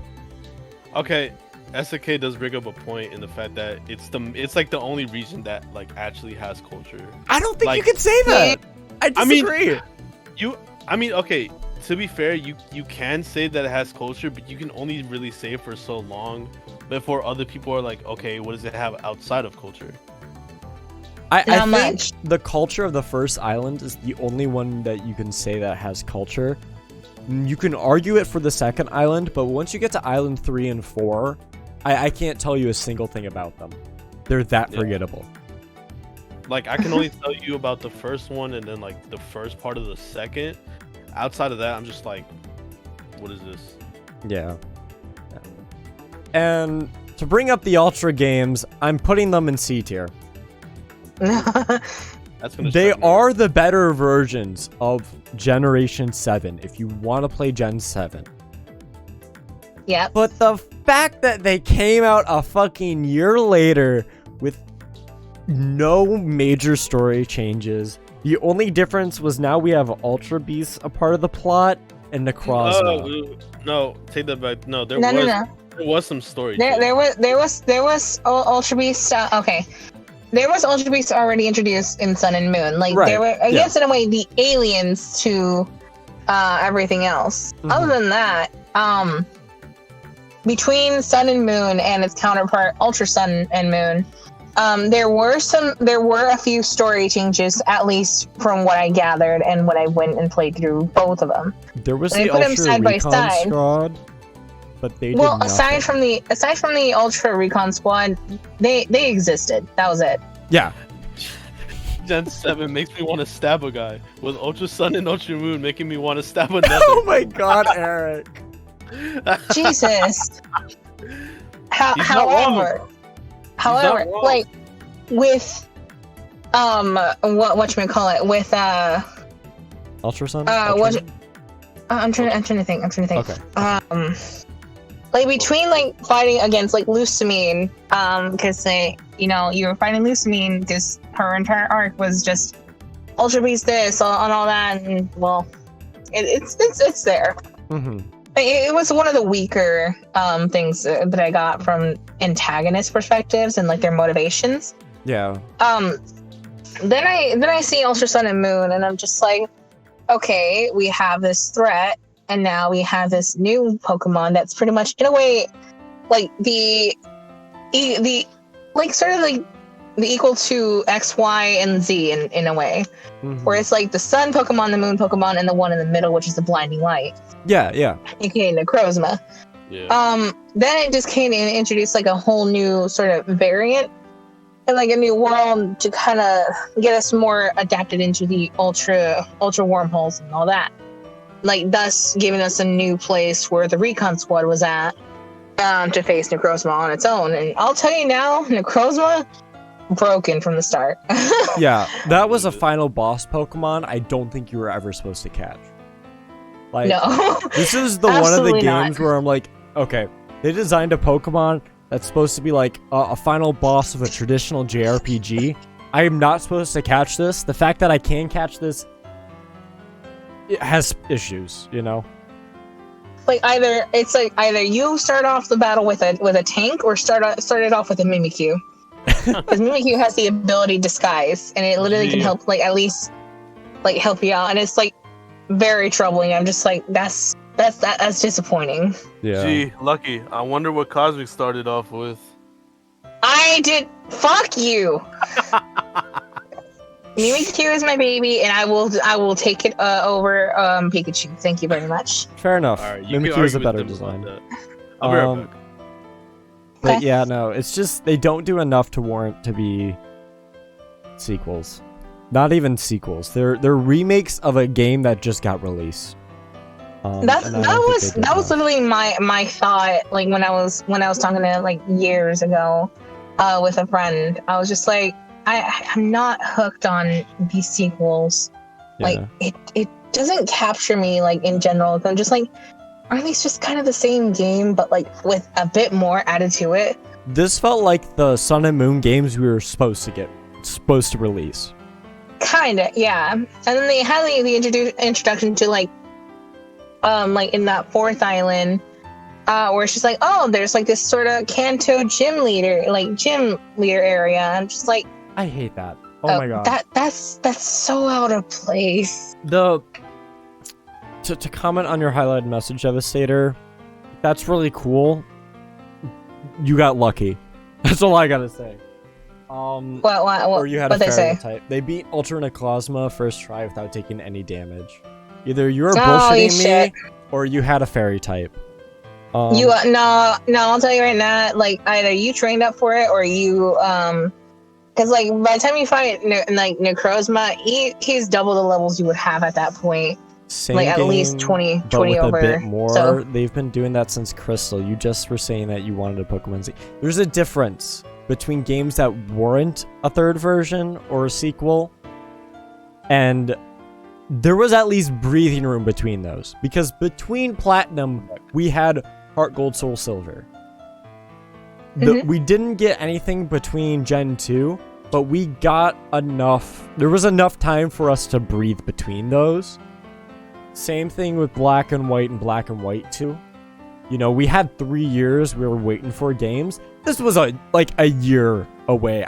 Saying it's a year is giving it too much credit, because I think it was actually like 9 months or something. It just felt like Ultra Sun and Ultra Moon were supposed to be the games that we were supposed to get, and we didn't. So. Okay. Pokemon Sun and Moon came out in November of 2016. Yep. When did Ultra Moon come out? November 17th of 2017. So literally a year later. Okay, so it's literally a year apart. Okay. just a year apart. Yeah. again, best way to play in Gen 7, but compared to the release time, not good. Not good. Could have like stayed a little bit more like in the ground for a little more, just a little more to like kind of like work everything out. Yeah. I enjoyed what we did receive, but there was more that could have been put into it at least for like a bit more time. Yeah. Mm-hmm. Little tweaks every now and again, and then. And that's kind of been like a glaring issue, in terms of like game freak wise with the more recent games so far. Speaking of the recent games, let's start talking about those. Pokemon Sword and Shield. I'm D gonna tier. tear that one apart. Okay. I'm putting it in D I'm out. tier. Fucking god. They're okay games, but the fact that they're what they feel like a handheld game released on a home console. Like this was a 3DS game they ported to home consoles. Sword and Shield. Oh Lord have mercy. It is one of the games of all time. That is true. It is a video game. That is. All right, let's start off by talking about the mechanic that they added: Dynamaxing and Gigantamaxing. Worst Jesus megas. fucking, Worst Jesus megas. fucking Christ! I'm sorry, but you literally just went. Okay, we had megas go big. Now we have in Galar we go really big. Only for 3 turns. That's it. It felt like they After were that, trying to you're take done. the Z moves from Gen 7, It's like- and the megas Yeah, it's like if you from mix Gen up. 6 Yeah, and try to make them together, and mix it the just two. didn't work. It did Wait, not. did y'all? it does did y'all not work. compare The fucking Z moves in X and Y, or I mean Sun and Moon. Yeah, there's Ah. we didn't talk about the Z moves. We in Sun didn't and Moon. specifically talk about them all that much. Like They were a good some of them- addition. I think the Z moves were a good addition. I think Nightcrawler, they you can were- fight me on that one. Yeah, like, fight hold us. on, Nightcrawler. Word. Like, and like, answer me this though. Word. Like, would What? you prefer Z moves or Dynamaxing? I would much rather prefer Dynamax. Z moves actually. Really? Okay, I highly What? I'm sorry. What? Okay, you have to give me some explanation on this because I do not see where you're coming from. I don't see the appeal. Like, come Like- on, let's hear it. How would I put it? Okay, I guess like I'm such a big guy on like Pokemon designs, so it's kind of like okay, like you have Mega Evolutions, which okay change the form, and like they give them a whole new design.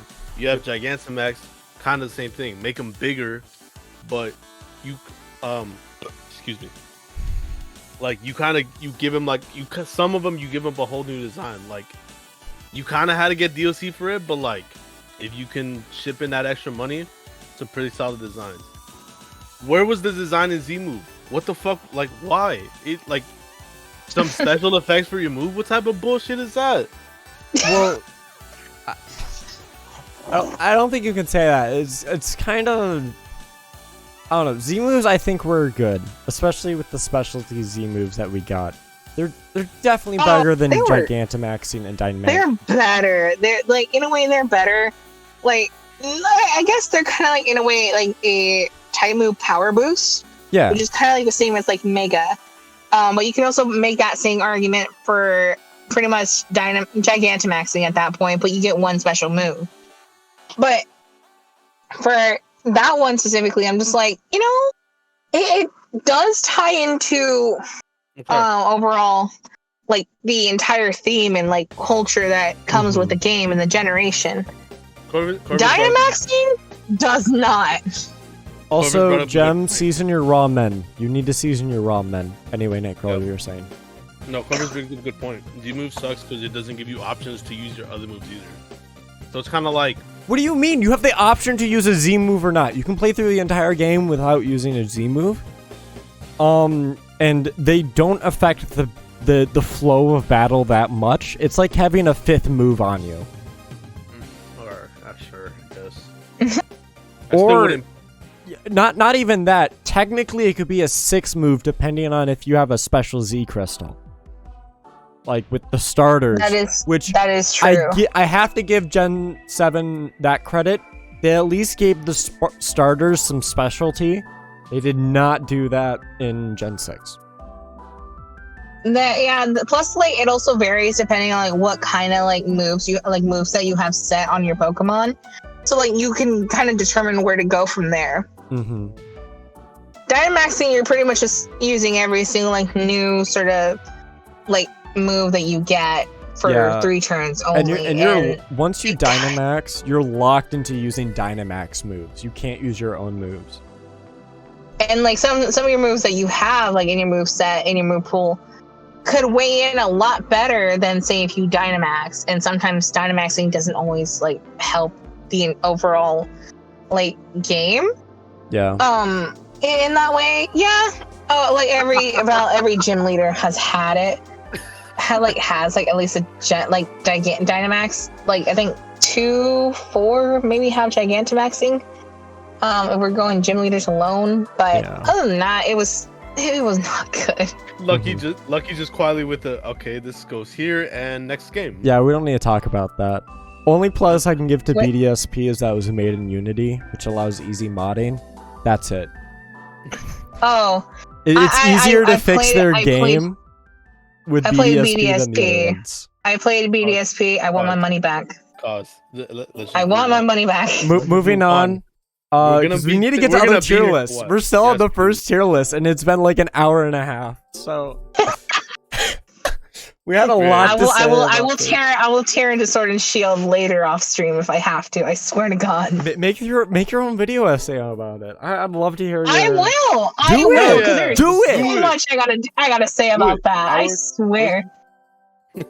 All right, Legends Arceus. Legends Arceus. Beautiful. That is at least A tier or S tier. Lucky didn't play it, did you? I played it. I don't like the tone in that voice. I don't like the sound of that. It's B. It's okay. Okay, never mind.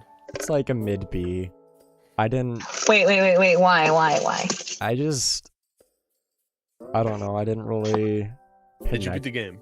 I beat the game. Yeah. The whole way through. Yes. I didn't do the post game, so I didn't catch Arceus or like that. But I beat the game. Okay.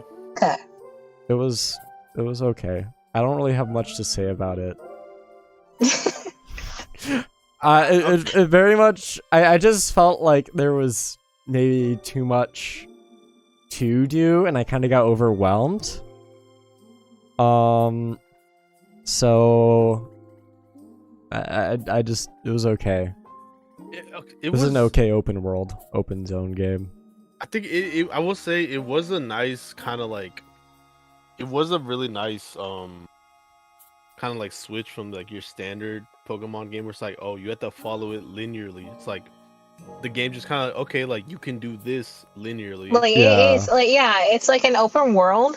Battles felt like a second thought. The main priority was the catching, and I just didn't really get grasped by it. Like I didn't. The battles? No, I'll tell you right now. If you try Nuzlocking on this thing, it's impossible. Well, yeah, I don't play Nuzlocks, so I don't. No, I'm just saying in general. Like if you try to like Nuzlock it, no, you're screwed. Yeah, because you get one Pokemon per. I don't know how you would Nuzlocke fucking Arceus. Also, Devastator. Oh no, too much content. Excuse me. Black 2 and White 2 are S tier for a reason. Our Arceus, it felt like it's a pitfall that I have an issue with a lot of open world games where they have so much of the same similar content, you know? Like it feels like I'm going down a checklist and I'm doing things because I have to get the checklist done, not because I have fun doing the things.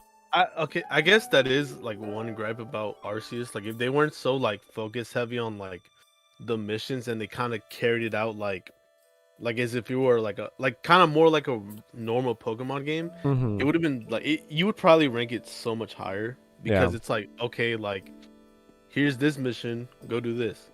Okay, you're done with that. Next mission, here's what you're gonna do. Da da da da. Yeah. It felt very samey throughout. I do have to say though, seeing the ancestor designs are really cool. It sounds like your food's done, Cause. Seeing the ancestor designs were really cool, and the Hisuian Pokemon, while they were not all, hits, I can't think of a single one that missed. So, they all hit the board. Like they just all didn't hit bullseye. Yeah. So that's where I'm leaving. This is my tier list of all the Pokemon games. Anybody wants to screenshot this and then I'm gonna be screenshotting it too. I'm actually gonna do that right now. I'm opening up my snip and sketch. Make sure to tear into Luky for your opinions if you have these to. are going on Twitter. I hope you guys know that. Perfect. Good. I'm gonna get like wait. absolutely roasted on Twitter.com. But Cracks Manacles. All right, here we go. So all right, Knuckles, what's the I thought we next were tier bringing list that that. we have? Hold on. Do you guys want to do the Danganronpa one next? I'll let Oz explain through that one. I don't know shit about that either. Is that what we're gonna do, Cause? You want to do that? Yeah, why not? We're in my territory now, bitch. Okay, hold on. Let me Bitch. open it up I need real to be quick. so hostile, damn. Nah, I'm sassy. I'm sassy like that. Oh, You should, All you right. should do a JoJo tier list. I don't think Lucky knows anything about JoJo. yeah, I don't know Okay. anything about JoJo. I'll I tell don't you know right anything now, I about haven't- Danganronpa either. Oh my god. Oh my god. Why are there so many of them? Okay, Cause, give me the rundown. Give me the spark notes. What the fuck are we looking at? In high school. Okay. Done. Okay. So basically, Danganronpa is a murder mystery, like sort of mystery novel game. It's combined into like 3, maybe 4 games total. One Okay. being a spin-off. You run through a high school as the protagonist, usually a boy, where it's actually it's kind of like Clue. Like think of like the game Clue, but taking it like say if like Clue and Ace Attorney became a game in a way. Okay. I can recognize some of these characters already because I've seen Mike repost them. So I don't know what this dude's name is, but I can at least tell you I've seen him before. Whether or not that's a God. good thing, we'll find out. You can just start from the top and I'm gonna start from the top left. And we'll just move our way down. Oh my god. You can pretty much just rank them by at least by design and what you think of them. Okay. I will do my best to explain a little bit about them and like their personality, All just so right. we can get like sort of like a brief rundown of who they are and like where they come from, so you can at least tell. If you don't know it, you can always put them down in the I don't know category if you want to make that real quick. Let me make one real quick. How do I add a category? We'll do purple for like this. I don't know / no opinion. I don't know. IDK. There we IDK, go. In all caps. There. Oh, I replaced the D tier. Okay, that's fine. I can read Good job. here. Thank you. I try to screw up sometimes. So we have this is gonna be so scuffed. So we have what I'm assuming is like a gym teacher. Okay, this is Akane Owari. One thing about all these students, I'll tell you right now, they have an ultimate talent, and with that is basically a specific talent that kind of grants them to be the top of their class. So in that field, specifically for talent-wise, Okay. she is the ultimate gymnast. Okay, so I was right. That's a good design. That's a good design then. If I can guess their ultimate by their design, that's good. Mhm. I think it's just because I'm getting the PFP shot. I'm not really seeing her full design, but I'm gonna put her in. I can pull it up real quickly. Okay. Let me get it real quickly. If you Because want to. Akane Owari is very extroverted in a way, to the point where she's very brash and high strung in a way, but she kind of think of it like brawn over brains in a way. Okay. Yeah. Definitely rushes into a lot of things. Does care about her physical health a lot. Well, I would To the imagine. point where she trains like nonstop, to the point where you can call her a basic animal. Okay. She does eat a lot in terms of like meat, so she's definitely like a meat. She kind of like sounds like Chie, except with less dick kicking. Because I don't know if you guys have ever played Persona, but Chie kicks No. Yosuke in the dick a lot in that game. Ow. So, you know what? I think B is a good spot for her. I'm leaving it at B. All right, this is Akane, like her full design. Oh, I was in the middle of a message and I just see that. I'm like, oh. So she's going up to A tier. Good afternoon to you too. And we'll move on from there. So who the hell is this bitch? The white one, that is Angie Yonaga. She is the ultimate artist. Okay, I don't get that vibe. I don't get that vibe at all. She looks like... I get more like gal designs from her, with the bleached hair, and that looks like heavily tanned skin. Like an artificial tan. So I'm... Okay, so with Angie Yonaga a little bit, she's very, in a way, religious. I'll tell you right now. Okay. Where she kind of upstarts her own cult, and yes, this is Danganronpa spoilers at What that the point. fuck? She kind of has like her own like sort of cult, if you think about it, where she has like where she worships this sort of god equivalent to Christianity. Where their name is Atua. She's very perky, very like, you know, bubbly, and she's pretty much sort of like an airhead in a way. Okay. But when it comes to being the ultimate artist, she's able to go ahead and like sort of craft a lot of things. Mm-hmm. Kind of like what you see in the shot that I gave you. All right, let me see what that... Okay. Yeah, I don't get that vibe from her design at all.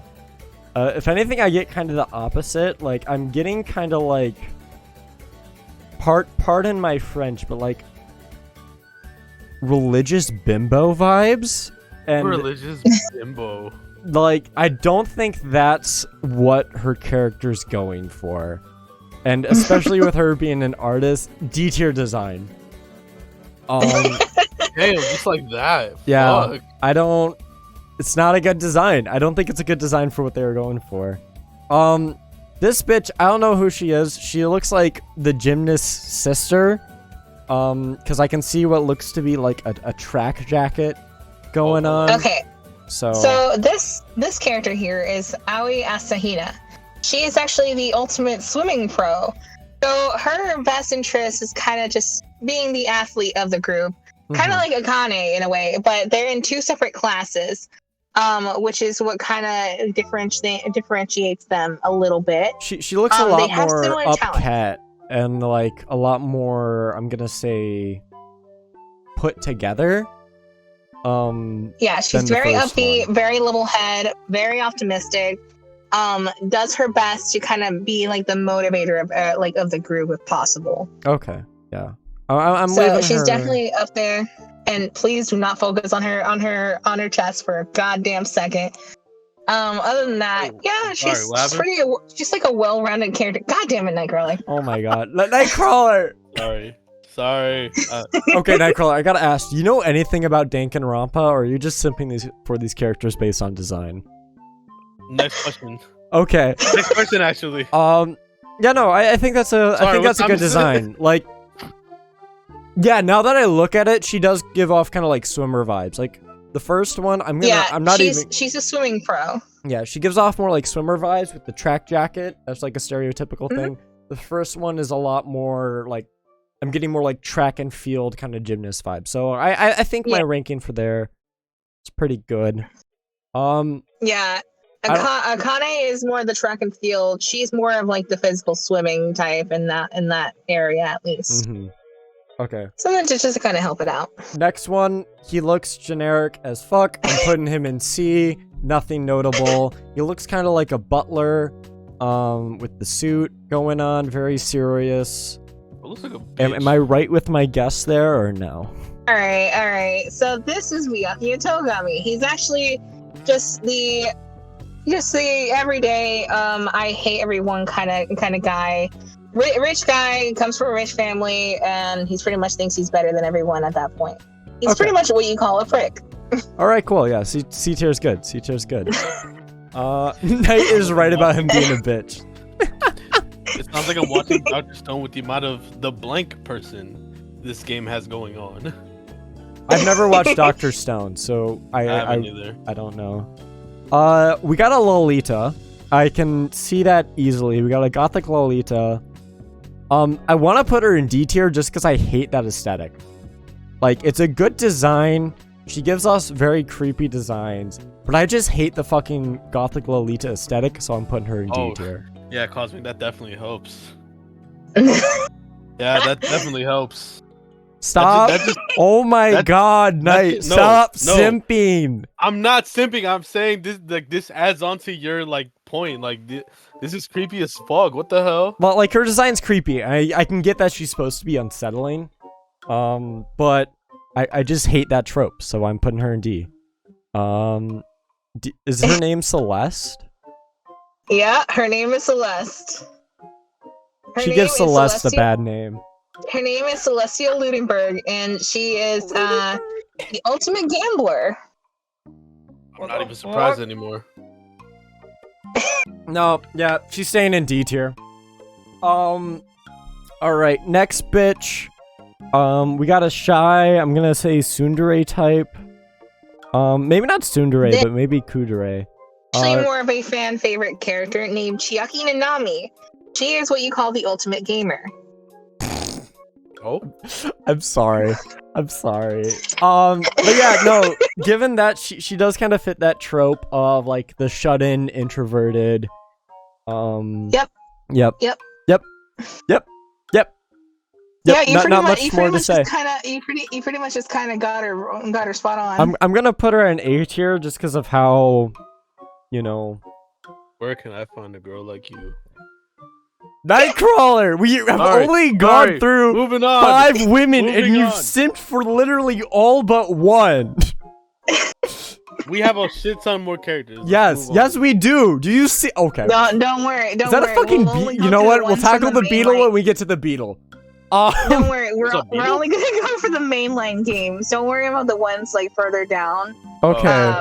So that way to make it a little easier. So I'll tell you when we can kind of do a cutoff point for this one. Okay. Mainly because the other ones are just kind of spin-off or unrelated at that point to the overall story. Yeah.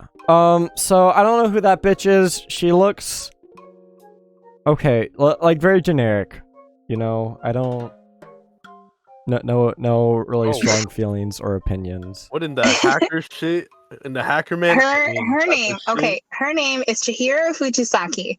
She is the ultimate programmer. So think about every single types of code. She's got it. She knows what to do. She's pretty much like, in a way, kind of like a hacker, but she's literally me. They just like you for real. Let's go. Yeah, no, I don't really get that from her design. I want to be kind of like generic and say like she needed some sort of glasses or something to kind of like show that kind of nerdy aspect of herself, but I don't know, she's an okay design. Very shy, very introverted, but does their best to kind of remain positive at like in the most dire situations, kind of like in the situation they're in right now. Okay. And this one is Fuyuhiko Kuzuryu. I want to pretty punch much this fucking guy. Oh my god! I want to beat the fuck out of this guy. Yeah, no, bro looks like a smug asshole. Bro looks like the ultimate bully or some shit. Oh, I'll take it a step further. Nightcrawler, yes, smug asshole, absolutely. But he actually is part of a mafia group in Japan. I see it. You got the blonde hair. Yeah. Yeah, he pretty much is the heir to his mafia group called the Kuzuryu clan. So he's pretty much just the top dog in a way. That's kind of everything I have to summarize for him. Yeah, he's an okay design.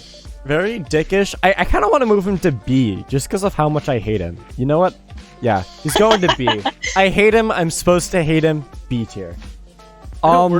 Is this not going based on how likely you'd hate them? This is just going on how I like their designs and if their character matches up to their design. Oh, okay. Yeah. Oh, you're gonna like mine next year. I'm gonna be honest, I don't think there's gonna be many S tiers because I have absolutely like zero attachment to any of these characters.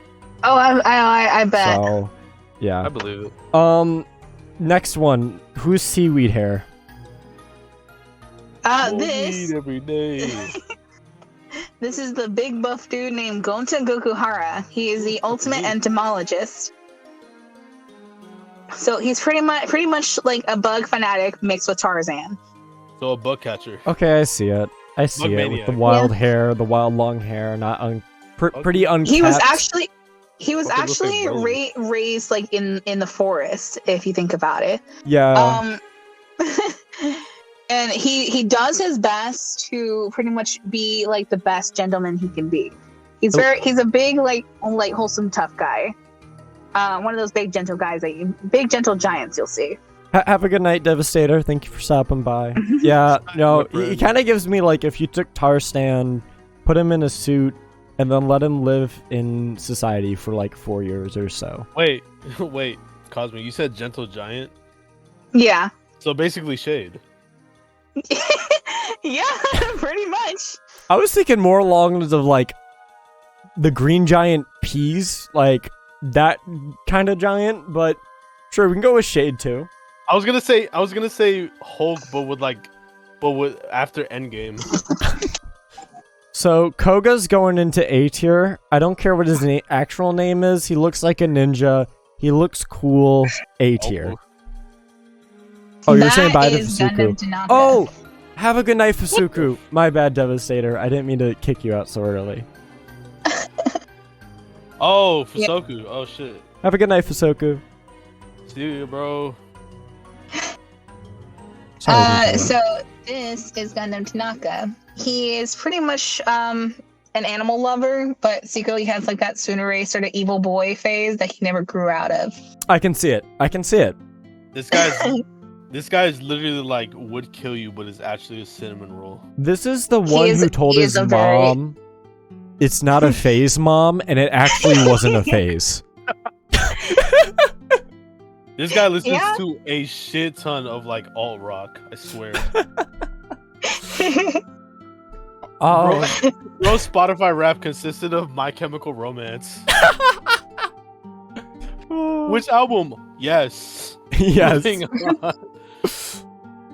This guy, generic, looks I'm getting very protagonist vibes. Generic as fuck. C tier. He's pretty much the generic protagonist of the second game. Okay. His name is Hajime Hinata. It's a big spoiler. I cannot say, but I'll tell you this: he doesn't remember his ultimate talent. It's probably something like, I'm the ultimate person. I am the ultimate normal, or some shit like that. I'm the ultimate normal. Knowing this game, I'm half expecting that to come up. I don't know if we've got to that character yet, or if I just guessed it correctly, but that's what I'm guessing. Rat's going in D tier. I don't... looking ass motherfucker. Hey, Lois. Hey, Lois. Remember that time when I was in Danganronpa? Okay. This guy. This guy. Fuck. Oh, yeah, no, he's staying in D tier. I don't care what you have to say about him, he's staying in D tier. Continue. God. Bro is a literal Redditor. Holy fuck. I'm scared. Literally! Oh my god. He looks like... So, have you guys heard of crypto? Have you guys heard of an NFT? He has... I don't mean to insult his physical appearance, but he has the mouth shape to make that voice. I hate that he's going, oh, whoa. So this guy is pretty much what you considered one of those basement dweller weebs in Japan. Oh god. Oh, he's a hikikomori, except like not a cool one. Look, he prefers women of the 2D variety than the 3D variety. Oh, a Redditor. If a Redditor made it into an elite school, yes. Oh, he sounds like, I'm not sure if you guys have seen the meme where it's like, Oh. You think she's 2D? Lois, turn around. Spin around. Oh my god. Have you guys seen that meme? I know what you're talking about and I hate it and I want to move on now. He would quote that unironically. I want to move on now. Just from okay. this. Little Witch Academia. A tier. Yeah. I find her design cute. Yeah.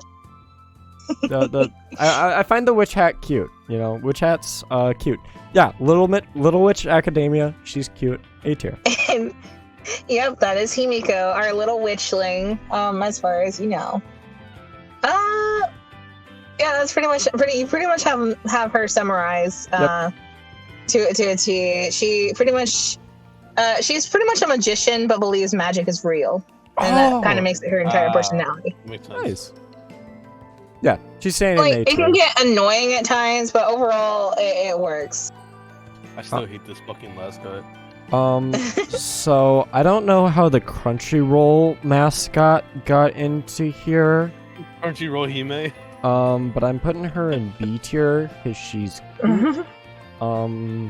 Based off her design, I'm getting either like cat vibes or traditional. She's just autistic, I swear. Like Japanese temple kind of vibes off of her. Not 100% there, but she's got the spirit. Oh wow. Just Yeah. fucking nail on the head. Holy shit. Yeah, this is Hiyoko Sayonji. She has that sort of tsundere bratty sort of personality. She looks short. But I can see it.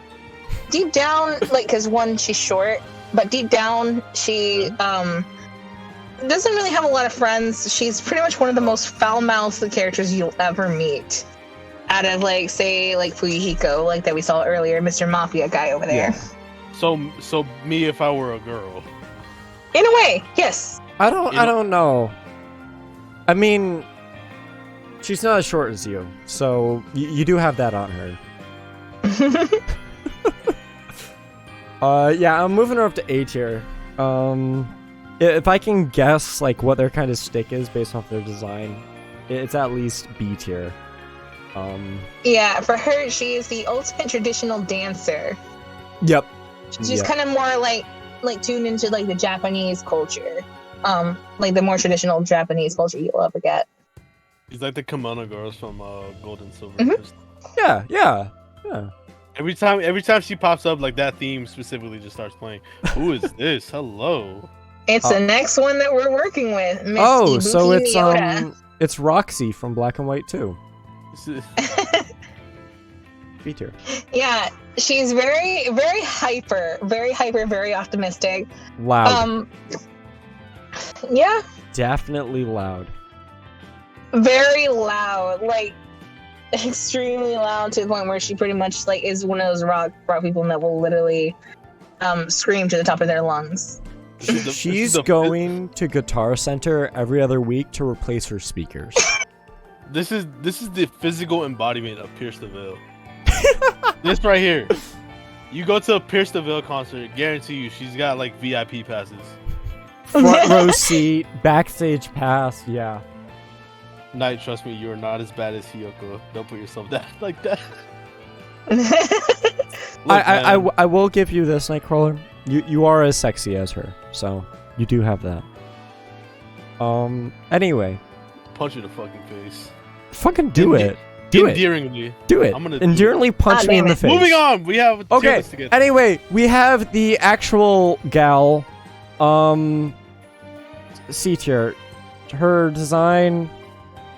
From what I remember, like with Danganronpa, like their mascot is a bear with like black and white split down the middle, and she has that in her design. So she's probably a twist villain, if not the villain. Am I right, Cause? Am I right? Unfortunately, yeah, you are. Her name is Junko Enoshima. She is pretty much what you can see as the antagonist of the story, where she's what you can call between hope versus despair. So she would be the ultimate despair. Ah, okay. So she's pretty much a villain of the story. I say a villain because I don't want to spoil anything, but she is a villain in general. I mean, there's probably multiple. Yeah. Yeah, there could be more. Could be more. Could be more. I can't say, but could be more. Ratface is probably a villain. If not, he should be. I want to take those snap glasses. Just snap fucking them mic in is half. muted. I can't wait until we get a chance to play it, or like if y'all play it, or like just see me playing it and we just run through it and we see. Just no Cosmic. If I play Danganronpa, like I'm definitely dragging you onto the stream. I- Like, all right, come here. I have all the games with Xbox Game Pass, so that is a possibility. I just don't have Let's any go. motivation to play them. I'm moving her up to B tier because of the foreshadowing in her design. I think that's really cool. Yeah. That's fair. I like when you can foreshadow story beats in the design with the with her design. And it's subtle enough where if I'm not looking for it, I don't think I would have picked it up.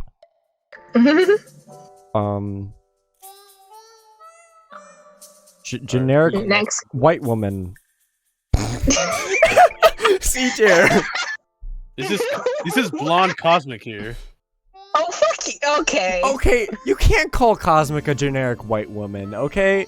Cosmic I didn't has call Cosmic white. I just said this would be Cosmic if blonde. Pretty much, if I was a character, this would probably be the closest to character I would have. Yep. Like I would be in the game. She's pretty much one of the protagonists of the third game, V3. Her name is Kaede Akamatsu, and she is the ultimate pianist. I see it. Music is pretty much her thing, as well as kind of keeping the group together, pretty much kind of keeping the glue all together for the group. Especially like in the most dire times, which pretty much in summary is just me. Mm-hmm. I can see the pianist vibes from her, only What? because I'm kind of relating her design from Mary from Amori. Like they have the same silhouette and overall design, but I love Amori, right? I love Amori, but Mary's design is really generic. So she's staying in C tier. Yeah, that's kind of all I have to say about her. All right, what's fuck your mom gonna go? Who's fuck your mom down here? Who's this guy? This is Kaito Momota. He is what you would say as the ultimate astronaut.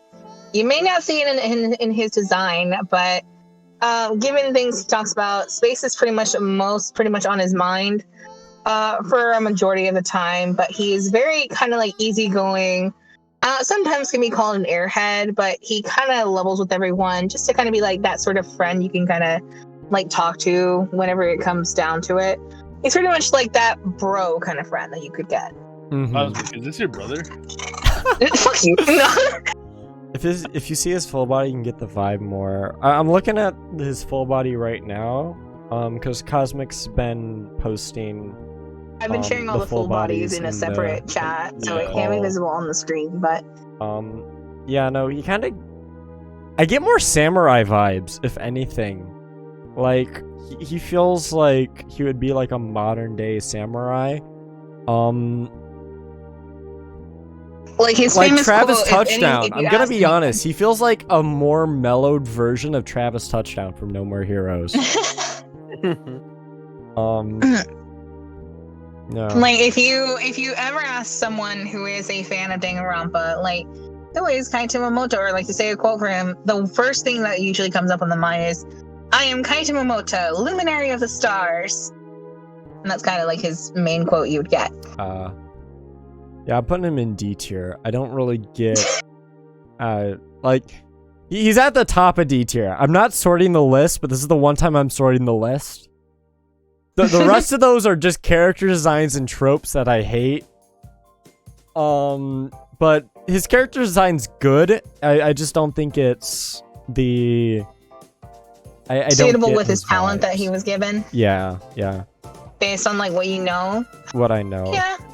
Yeah. A more mellow version Yeah. of Travis Touchdown, aka a worse version of Travis Touchdown.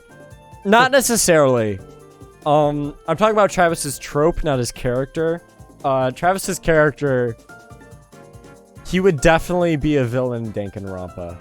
You know what? No. I think, from what I know about Danganronpa, there's like a Hey, whole congrats, trial dude. system and all that. So Travis Touchdown would be the person finding out, because this isn't like the whole thing like there's a killing game or something like that going on. Yeah. Okay. Travis Touchdown. Everyone's stuck in a killing game. The moment he found out there's a killing game, he would just start trying to pick death matches with everyone. Like, openly. Like, to bring up the ninja guy. Like, I feel like him and the ninja guy would go at it. And Travis would try to edge it on and be like, you know what? I'm rank 10, you're rank 1. I need to be rank 1. I'm gonna fight you. Whoever wins, can leave. Like that sort of thing.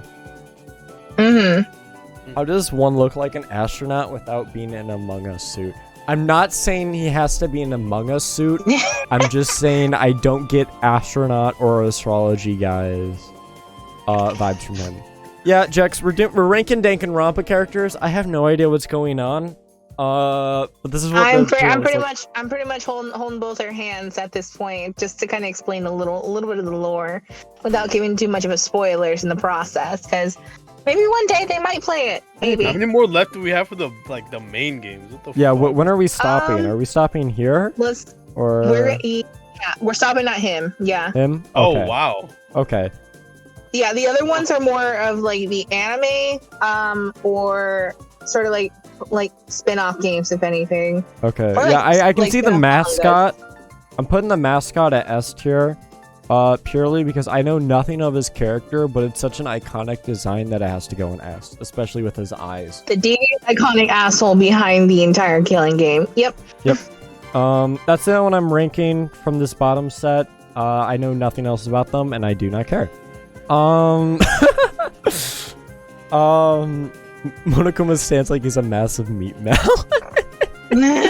Oh, trust me. It's better you know this design than his beta design. God, that is horrifying. All right. We have this guy. I'm putting him as B. I'm getting very punk vibes. Probably a graffiti artist if he dabbles in the arts at all. No. I would recommend looking at the chat, and Oh, engineer. Oh, Mechanic. he's the ultimate mechanic, actually. yeah. Now that I see it, yeah. Now He's that the I ultimate see it. mechanic. One thing I will say, he's pretty much the comic relief character in the series for at least his second game. Sometimes I don't like him because he only has like one personality trait from the game, Mm-hmm. and that's to be one of the biggest simps for one of the characters, and that's his entire priority. And it kind of sucks because he's a really good character, though. Yeah. I got okay. Yeah. No. Now that I can actually clearly see what his jumpsuit is, I can see the mechanic. And not just because the image you sent us is literally him holding an engine like it's a baby, but I thought it was kind of like one of those like, you know, with graffiti artists, they'll wear like, you know, a gas mask and then they'll have like a kind of painter suit on. I thought the little emblem in the top in the left corner of his design on the jumpsuit was like paint marks. I can now see that that's a logo of like probably his mechanic shop or something like that. Yeah, that's kind of like his thing. So yeah. Fuck. The next one that Lucky's got. Cyborg boy. This guy is K1B0 or Kibo. He's pretty much, I'll summarize this, the ultimate robot. No, really? Yup. Bro looks like you took fucking Zero from Mega Man X and just removed all the color from him. This is something straight out of like Metro Exodus. What the fuck? Like, yeah, no, it's a. There needs to be more color in his design. Like, I like the robot thing, but he needs more color than just the fucking Vader suit he's wearing. Luke, I am your father. You will join the dark side. Alrighty. All right, and then we have the ultimate maid. Same thing, generic ass maid. Probably doesn't speak much. Very quiet. Actually, okay. This is Kirumi Tojo. She is what you said, the ultimate maid. Okay. Pretty much very dedicated to her work, very dedicated to like pretty much everything. She will always jump at the request, like she will always take on any requests that anyone gives her. Mm-hmm. As long as it's not inappropriate. So she's into BDSM without the sex. Got it. In a way, yeah. But she's pretty much the mother figure, if anything. Well, I'm sorry, what? Oh, Nah, boy. she does not give off mommy Oh, boy. vibes. Oh, I thought No. we were going down that path. I was like, okay. I look at you, Nightcrawler, for a second. I didn't even say anything. I was gonna move her to. She's pretty much the mother / caretaker. Mhm. And kind of is the one that serves and cooks all the food that is provided in that sort of killing game that everyone else is in, for her specific like group, because each Okay. one is divided into 3 separate groups, if anything, because it's 3 separate games. Yeah. Oh, so literally me in that I'm the fucking like parent figure of the group. I'm just like, all right, I gotta cook for you because y'all don't eat properly. I don't know I what you're gotta make talking sure y'all about. are safe. Make sure y'all are hydrating. Shut up, Lucky. Anyways, She is dedicated to her job entirely, that like it makes it hard to really socialize, to a point where like if you try to socialize with her, she will mistake it as like, is that a request? Oh, okay. So she lacks a lot of social skills that you would normally receive. Mm-hmm. and so me, but less social. I'm gonna move her up to B. I still don't get mommy vibes. That's the reason why she's not A or S. But her design conveys what her character is, which is good. Mm-hmm. We have Military Man. Military Man's going in A tier. He looks like the ultimate captain or like the ultimate general. I like his eyebrows.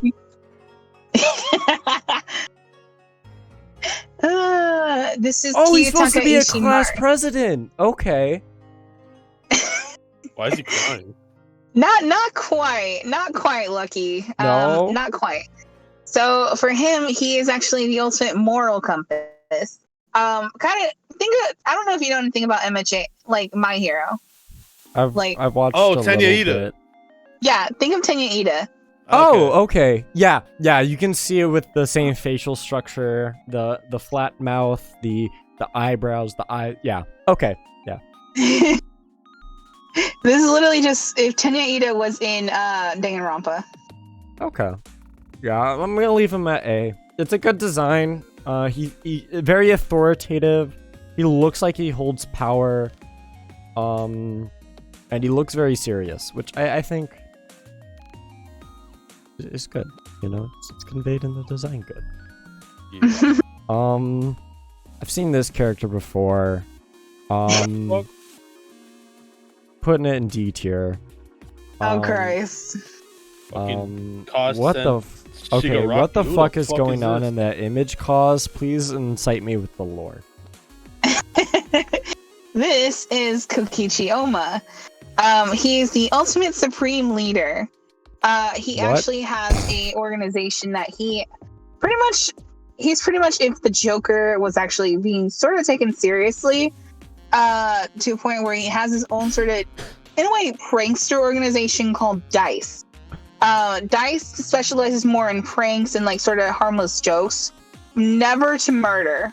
Okay. It's never murder. So he's pretty much a liar in a nutshell. But he will play those kinds of jokes where he pretty much will kind of get you to laugh at that point. But sometimes he can be a bit annoying, depending on how you see.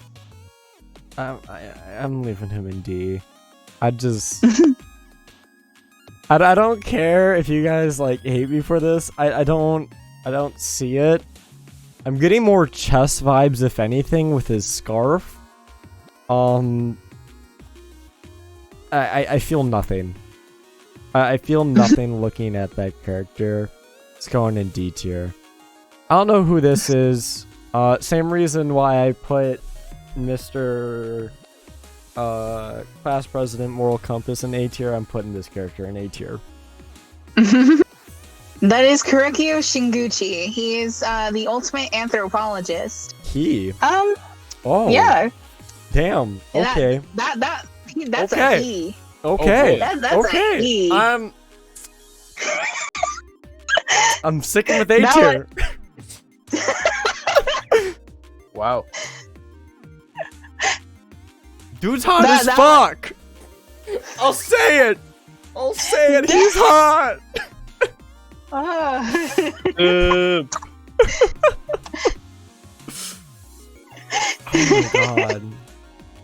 Oh my god. He's hot. It's hot. Okay. Continue, guys. Water, Jesus. Oh my god. What? I don't even know what to say. Dude's hot as fuck. Especially with what I know about him. Okay. Next one. We're moving on. Okay, fine. If you want to talk about him, we can move on. We can move on. No. Let's focus on your simping for a second. Dude's hot as fuck. Okay? Okay. He has that. I like me a man in a good uniform, and he's got a good uniform. His face mask is cool as fuck. I dig it. The fucking rose design that I'm seeing with the artwork you shared is really cool. How it ties in with the hair.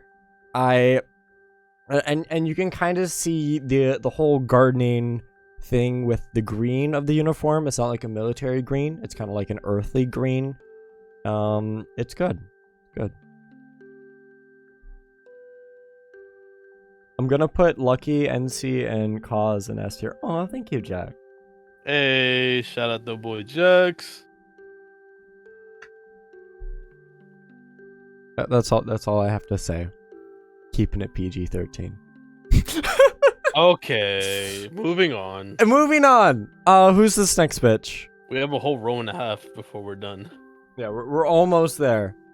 Almost, yeah. I'm getting like secret agent vibes, but that's only because of her gloves. And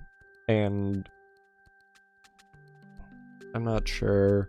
Well, like her hair, how it's braided, kind of gives off like a.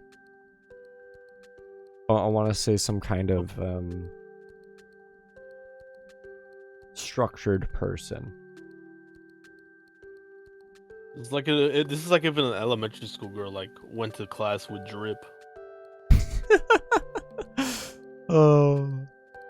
Like instead of like white button up and like little bow tie and skirt, like it's that, but like with the jacket, it just adds like more style.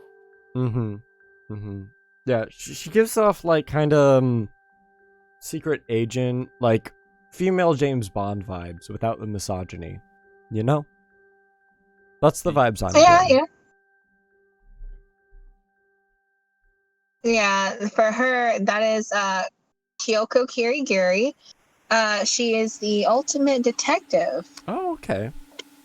Yeah, she's pretty much doing her best to kind of solve like the mystery behind the killing game. Pretty much is on her own. You have to try your best to kind of get along with her. She's not always like the type to really get along with people, but she's pretty much focused on her own priorities at the point for reasons I cannot explain. Okay. Yeah, I'm putting her B tier. Because spoilers. Yes, I'm putting her B tier because of spoilers. Ooh, okay.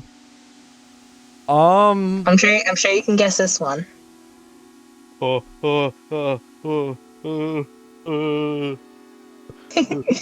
We got Yeah, the yeah. ultimate, the ultimate badminton player. That's what this guy is. Oh, No, football. no, dude's the main character of Off, but if he actually had color, I'm putting it in A tier. I really like the baseball motif when it's used well in games, and he has that. He looks kind of hot-headed with the red hair and the kind of goatee that he has on. But Mm-hmm. I thought you were gonna say he looks kind of hot. I was like, nah, yeah. nah, I'm not simping. So is the baseball. Yeah, no, his baseball's literally on fire. Like, if you guys have ever played Super Sluggers, he's throwing his star power move every turn. Oh my Hey, god, throwback. me in a nutshell. So yeah, I'm putting him in A. I think good design. Yeah, you pretty much got him spot on. Nice. Who's this redhead? Who is she? I literally can't pick up anything discernible from her character. Photographer. I know that much. Yeah, she's the ultimate photographer. Oh, In a way, she's kind of like, okay, Excuse me. a little bit about her. Mahiro Koizumi. She's pretty much like the older big sister, like the big older sister. I can't English. Big older sister of the group, kind of keeping everyone in check. She can be very stubborn and, well, does her best to kind of stand up for everyone, especially for those like who can get bullied a lot. She'll do her best to kind of stand up to those. She's not afraid to speak up what's on her mind, and doesn't really take shit from anyone. mm-hmm. I don't really get that vibes. She kind of looks kind of just generic. Only really defining trait is her red hair, which I would assume with like stubbornness. But even that's a stretch, so I'm leaving her in C. This next bitch probably also gonna be C tier. Let me get her image. Okay.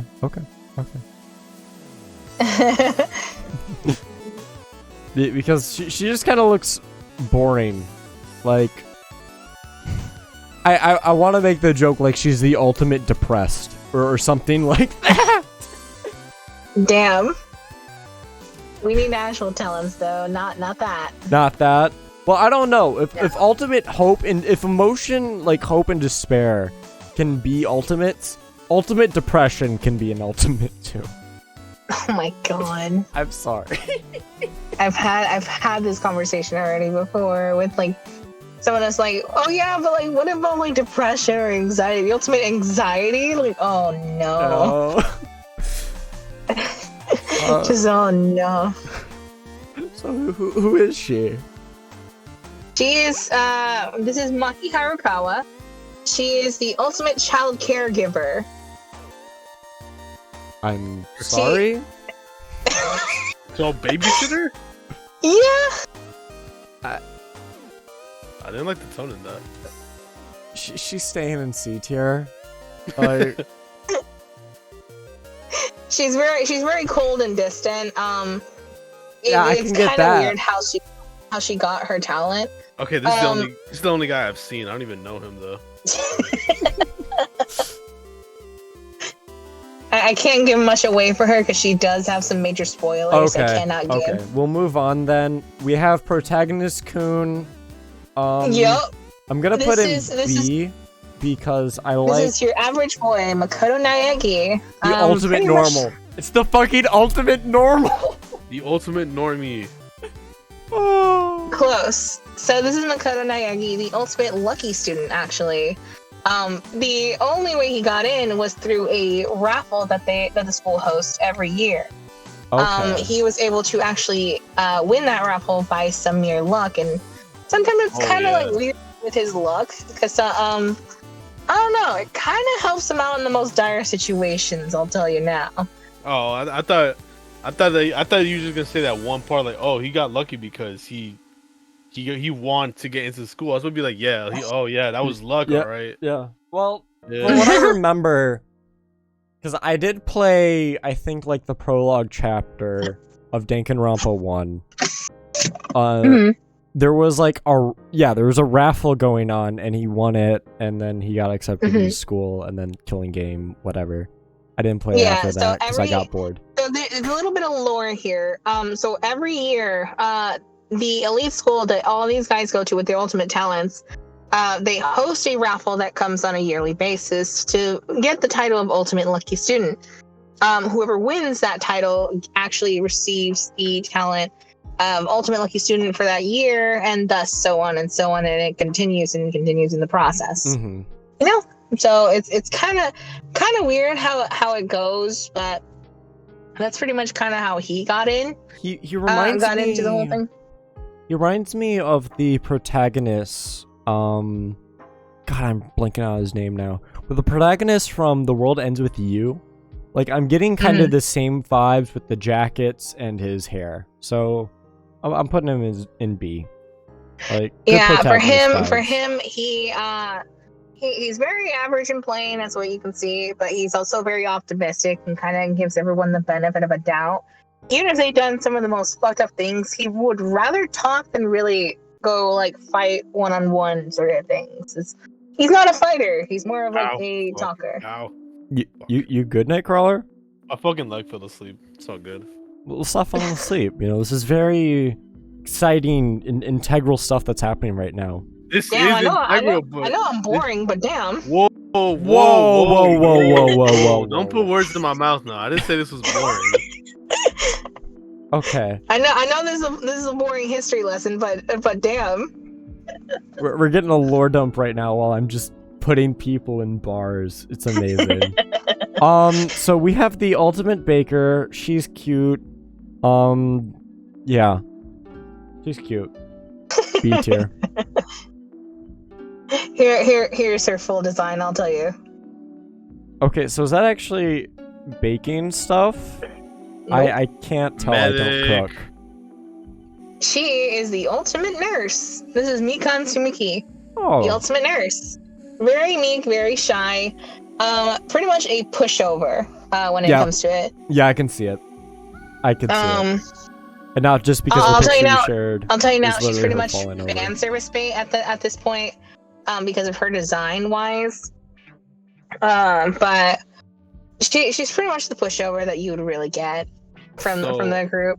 Fair So enough. me moving my leg, it went inside out, and now my heart is purple. I need to go see her. I'll be right back, guys. Oh Damn. my god. She's very, very clumsy sometimes. So whenever she falls in the most awkward positions, and I think Nightcrawler would like that. Anime fall with like Like the no. the sort of anime trope fall, like Protag-kun, get off of me! What if others Yeah. see us? They'll get the wrong impression. Fuck, did you What? fucking try to quote My Hero?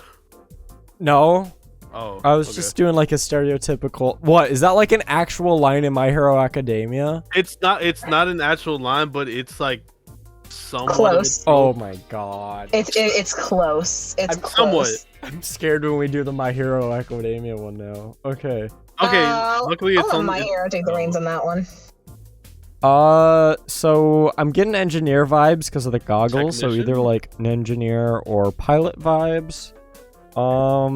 Very, very close on the engineer pilot. No, she's actually the ultimate inventor. Okay. So yeah. she's pretty much kind of like the tech person. Well, comes up with all the like designs and gadgets that you would see. So it really does help her out. She thinks very highly of herself, and you know, the golden brain. Bit more of genius rather than brawn, but definitely kind of like that has that good mix for her. Oh, so she's like Mei Hatsume from My Hero. Yeah, Okay. yeah, she's pretty much like Mei Hatsume. Pretty much calling like all things kind of like her baby at that point. But yeah. Yeah. Yeah, she's cute. I think she's cute.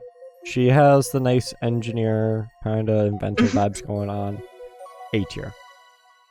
I'm surprised Hydrate's already out of stock. Okay, that's a lie. SNK, don't lie to me like. No. I just like I've been like going through the requests. That's what. Oh, okay. Yeah. Why we have did Snake you Man. limit them? I'm getting very like Viper vibes off his haircut. Probably a like part of a yakuza or a mafia or a biker gang, something like that. With There's the third one. Yeah, you got it. There's the third one. Oh yeah. Biker gang. He is actually the ultimate biker gang leader.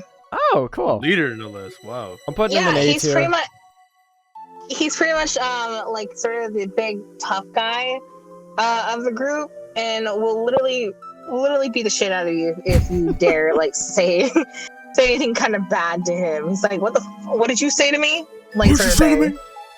It's like the fuck you say. I like the whole kind of silhouette he has with his face, where he looks a lot more snake-like than human. Not a lot of the designs do that, except fucking Rat Boy down here, but we don't talk about Rat Boy. His name must be Bruno though, because we don't talk about him a lot. Oh my What was god. What was that? I said his name must be Bruno from the way we're not talking about him. And you know what? Fair. Fuck him. Yeah. Well, I'm drinking the water. I just haven't been announcing it every time. I've been keeping up. The water bottle's getting low, so I might have to refill it in a little bit. But, Cosmic, who is she? ultimate fucking no emotion. The literal embodiment of like antidepressants. Oh shit! She got PTSD. Okay. Kaz, why don't you introduce her? Sure. This is Mukuro Ikusaba. She is pretty much the stone cold soldier, aka she's the ultimate soldier. Will kill on sight if she actually comes down to it. Highly trained, definitely has PTSD if anything, but kind of keeps it on the down low. She remembers those sandy deserts in Iraq. Operation Desert Storm. She's heard all the stories about World War II from her grandfather. She lived them. What are you talking about? Like if reincarnation is real, she's been a part of every major war in history. Yeah, I'm putting her in C tier. How far are we going? The first. I was actually there when the first brawl broke out between the first humans. I grabbed a fucking rock and bashed the dude's head in. She's actually part of sort of like a like soldier sort of like in a way like soldier gang. I don't know how to call it, but like sort of like an assassin. Like yeah, a mercenary. Okay. Yeah, mercenary. She actually has a little tattoo on her hand, where it has like the wolf mark of Fenrir, which is part of her mercenary group. She was fighting as a single-celled organism. She would look really in place in Chainsaw Man. Like, I'm not sure if you guys have seen that. She would fit perfectly with that cast, I think. Oh, speaking of people who would fit in Chainsaw Man. Actually, no. Nah, not Chainsaw Man. More so like... who is Hisuian Zoroark? Give me some info about him. The white-haired motherfucker. White-haired motherfucker looks like a literal ghost. Oh, we didn't even get to him. Kaza already put up the next guy. Just a little prep. This guy is Nakitoku Maeda, which is in the second game. He is also the ultimate lucky student. It's kind of crazy, because from the first game, there's already an ultimate lucky student, but this is actually a class that goes right after the first game's group. Okay. So there's two different groups that can also have the ultimate lucky student. So that's like a talent that can definitely sort of be between multiple people because of the raffle that I explained earlier. Mm-hmm. So for him, his look kind of works differently.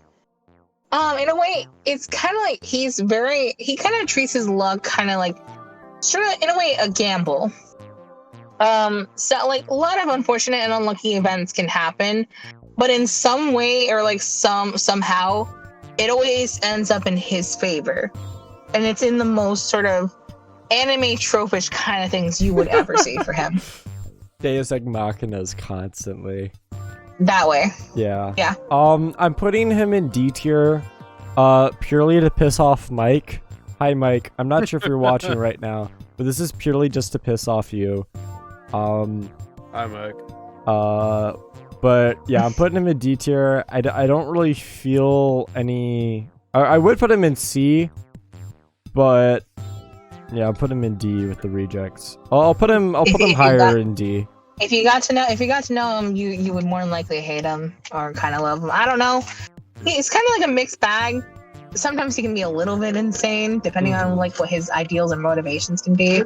Just keep a lookout for him, because his luck is kind of Deus Ex Machina, and it can Alrighty, definitely Jax, like, have a good one, buddy. Have a good night, Jax. Thank you for stopping by. Good night, Jax. Hope that headache clears up and actually eat something good, unlike some people here. Ramen is a valid meal.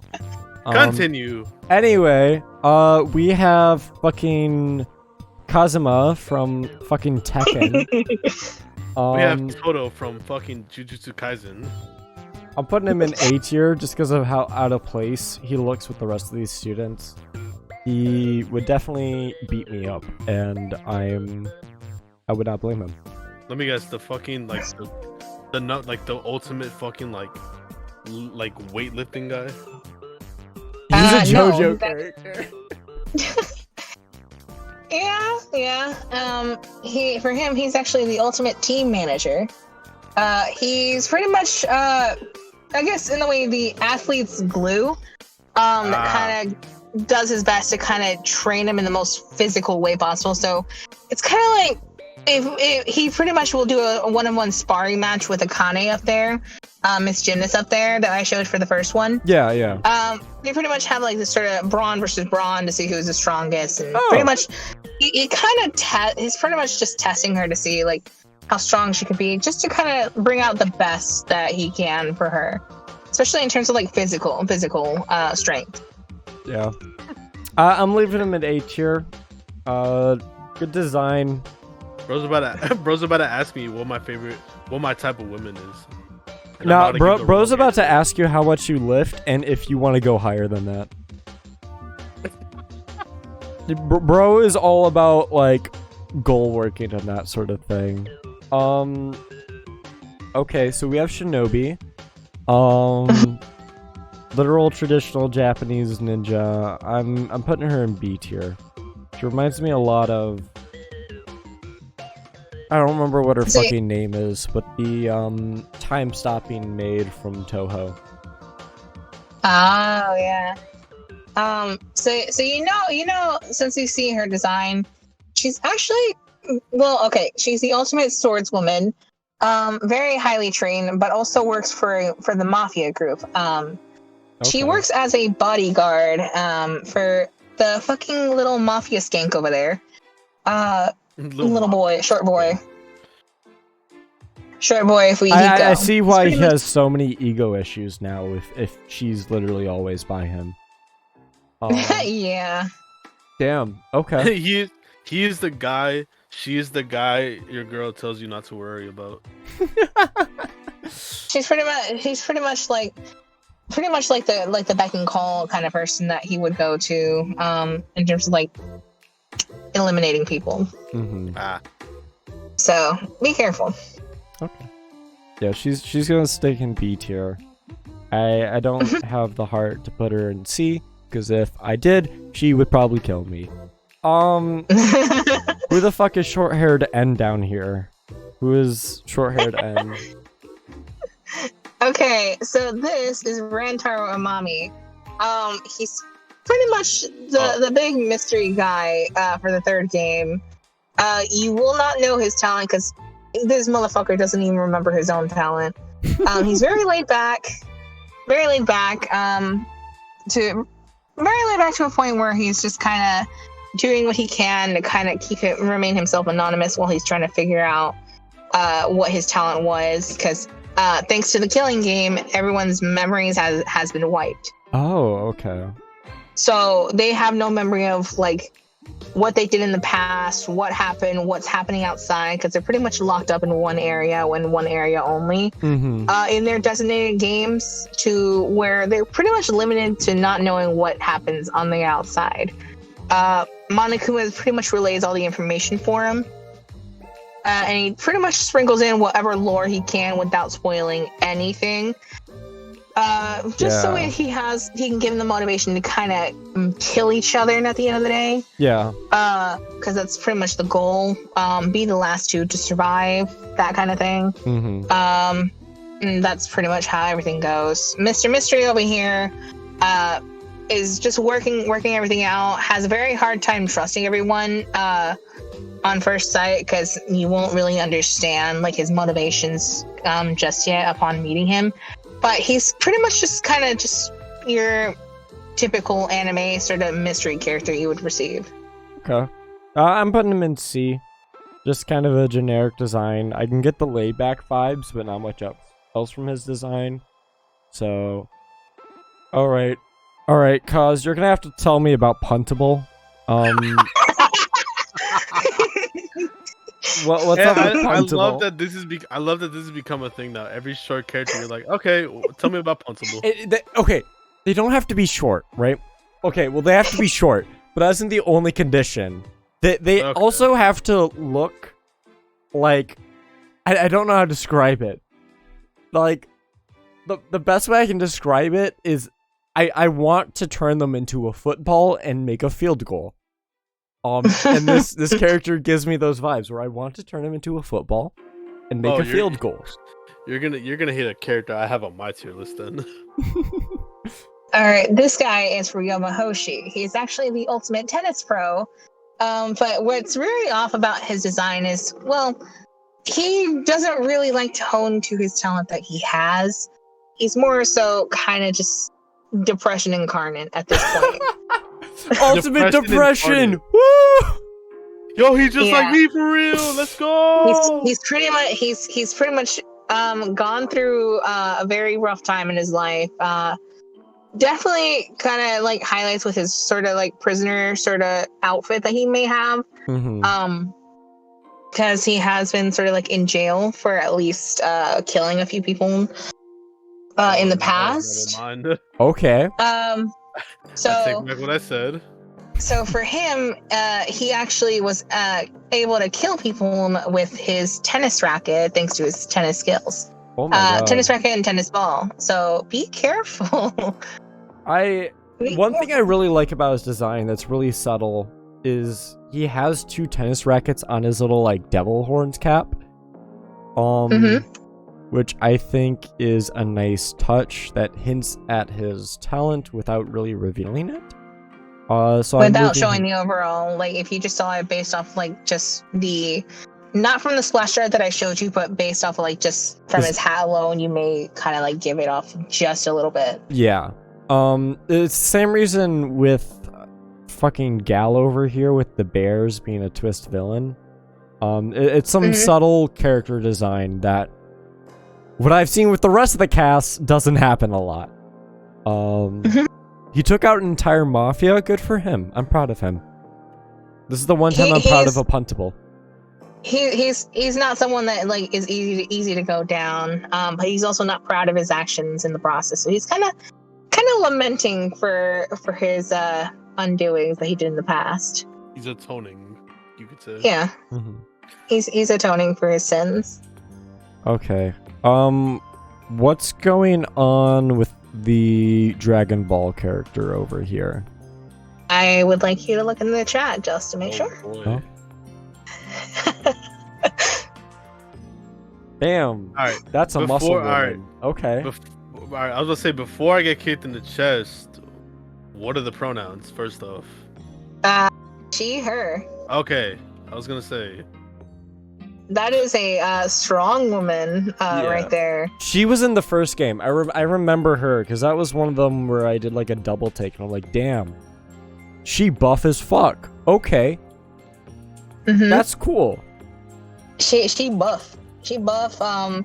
Very protective, very kind-hearted, and kind of just does her best to use whatever she can, also keeping that sort of like calm sort of mentor attitude.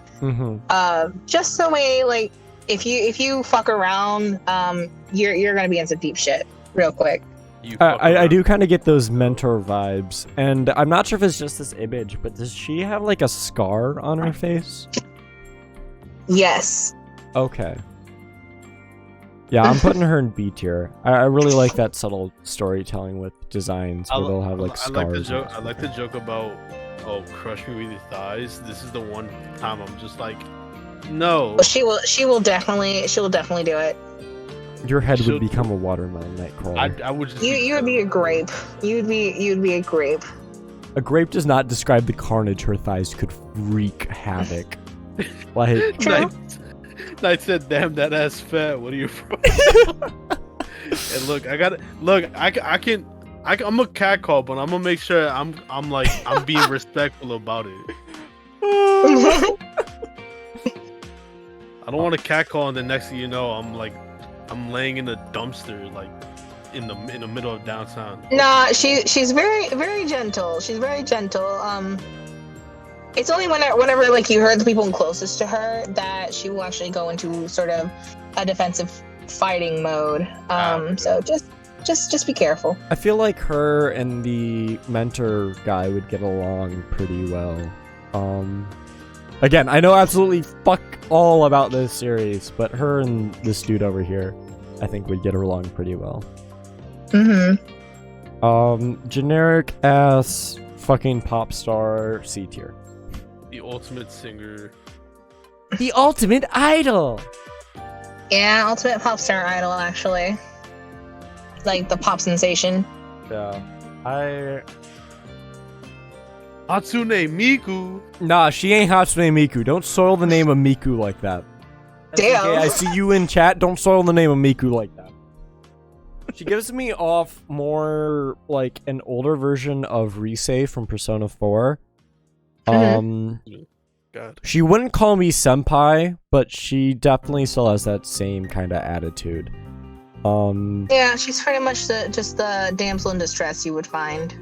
Okay, yeah, no. I was gonna give her more credit.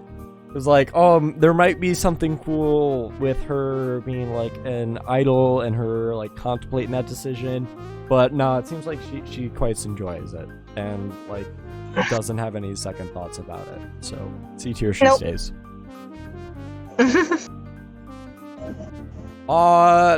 Who is Baseball Cap?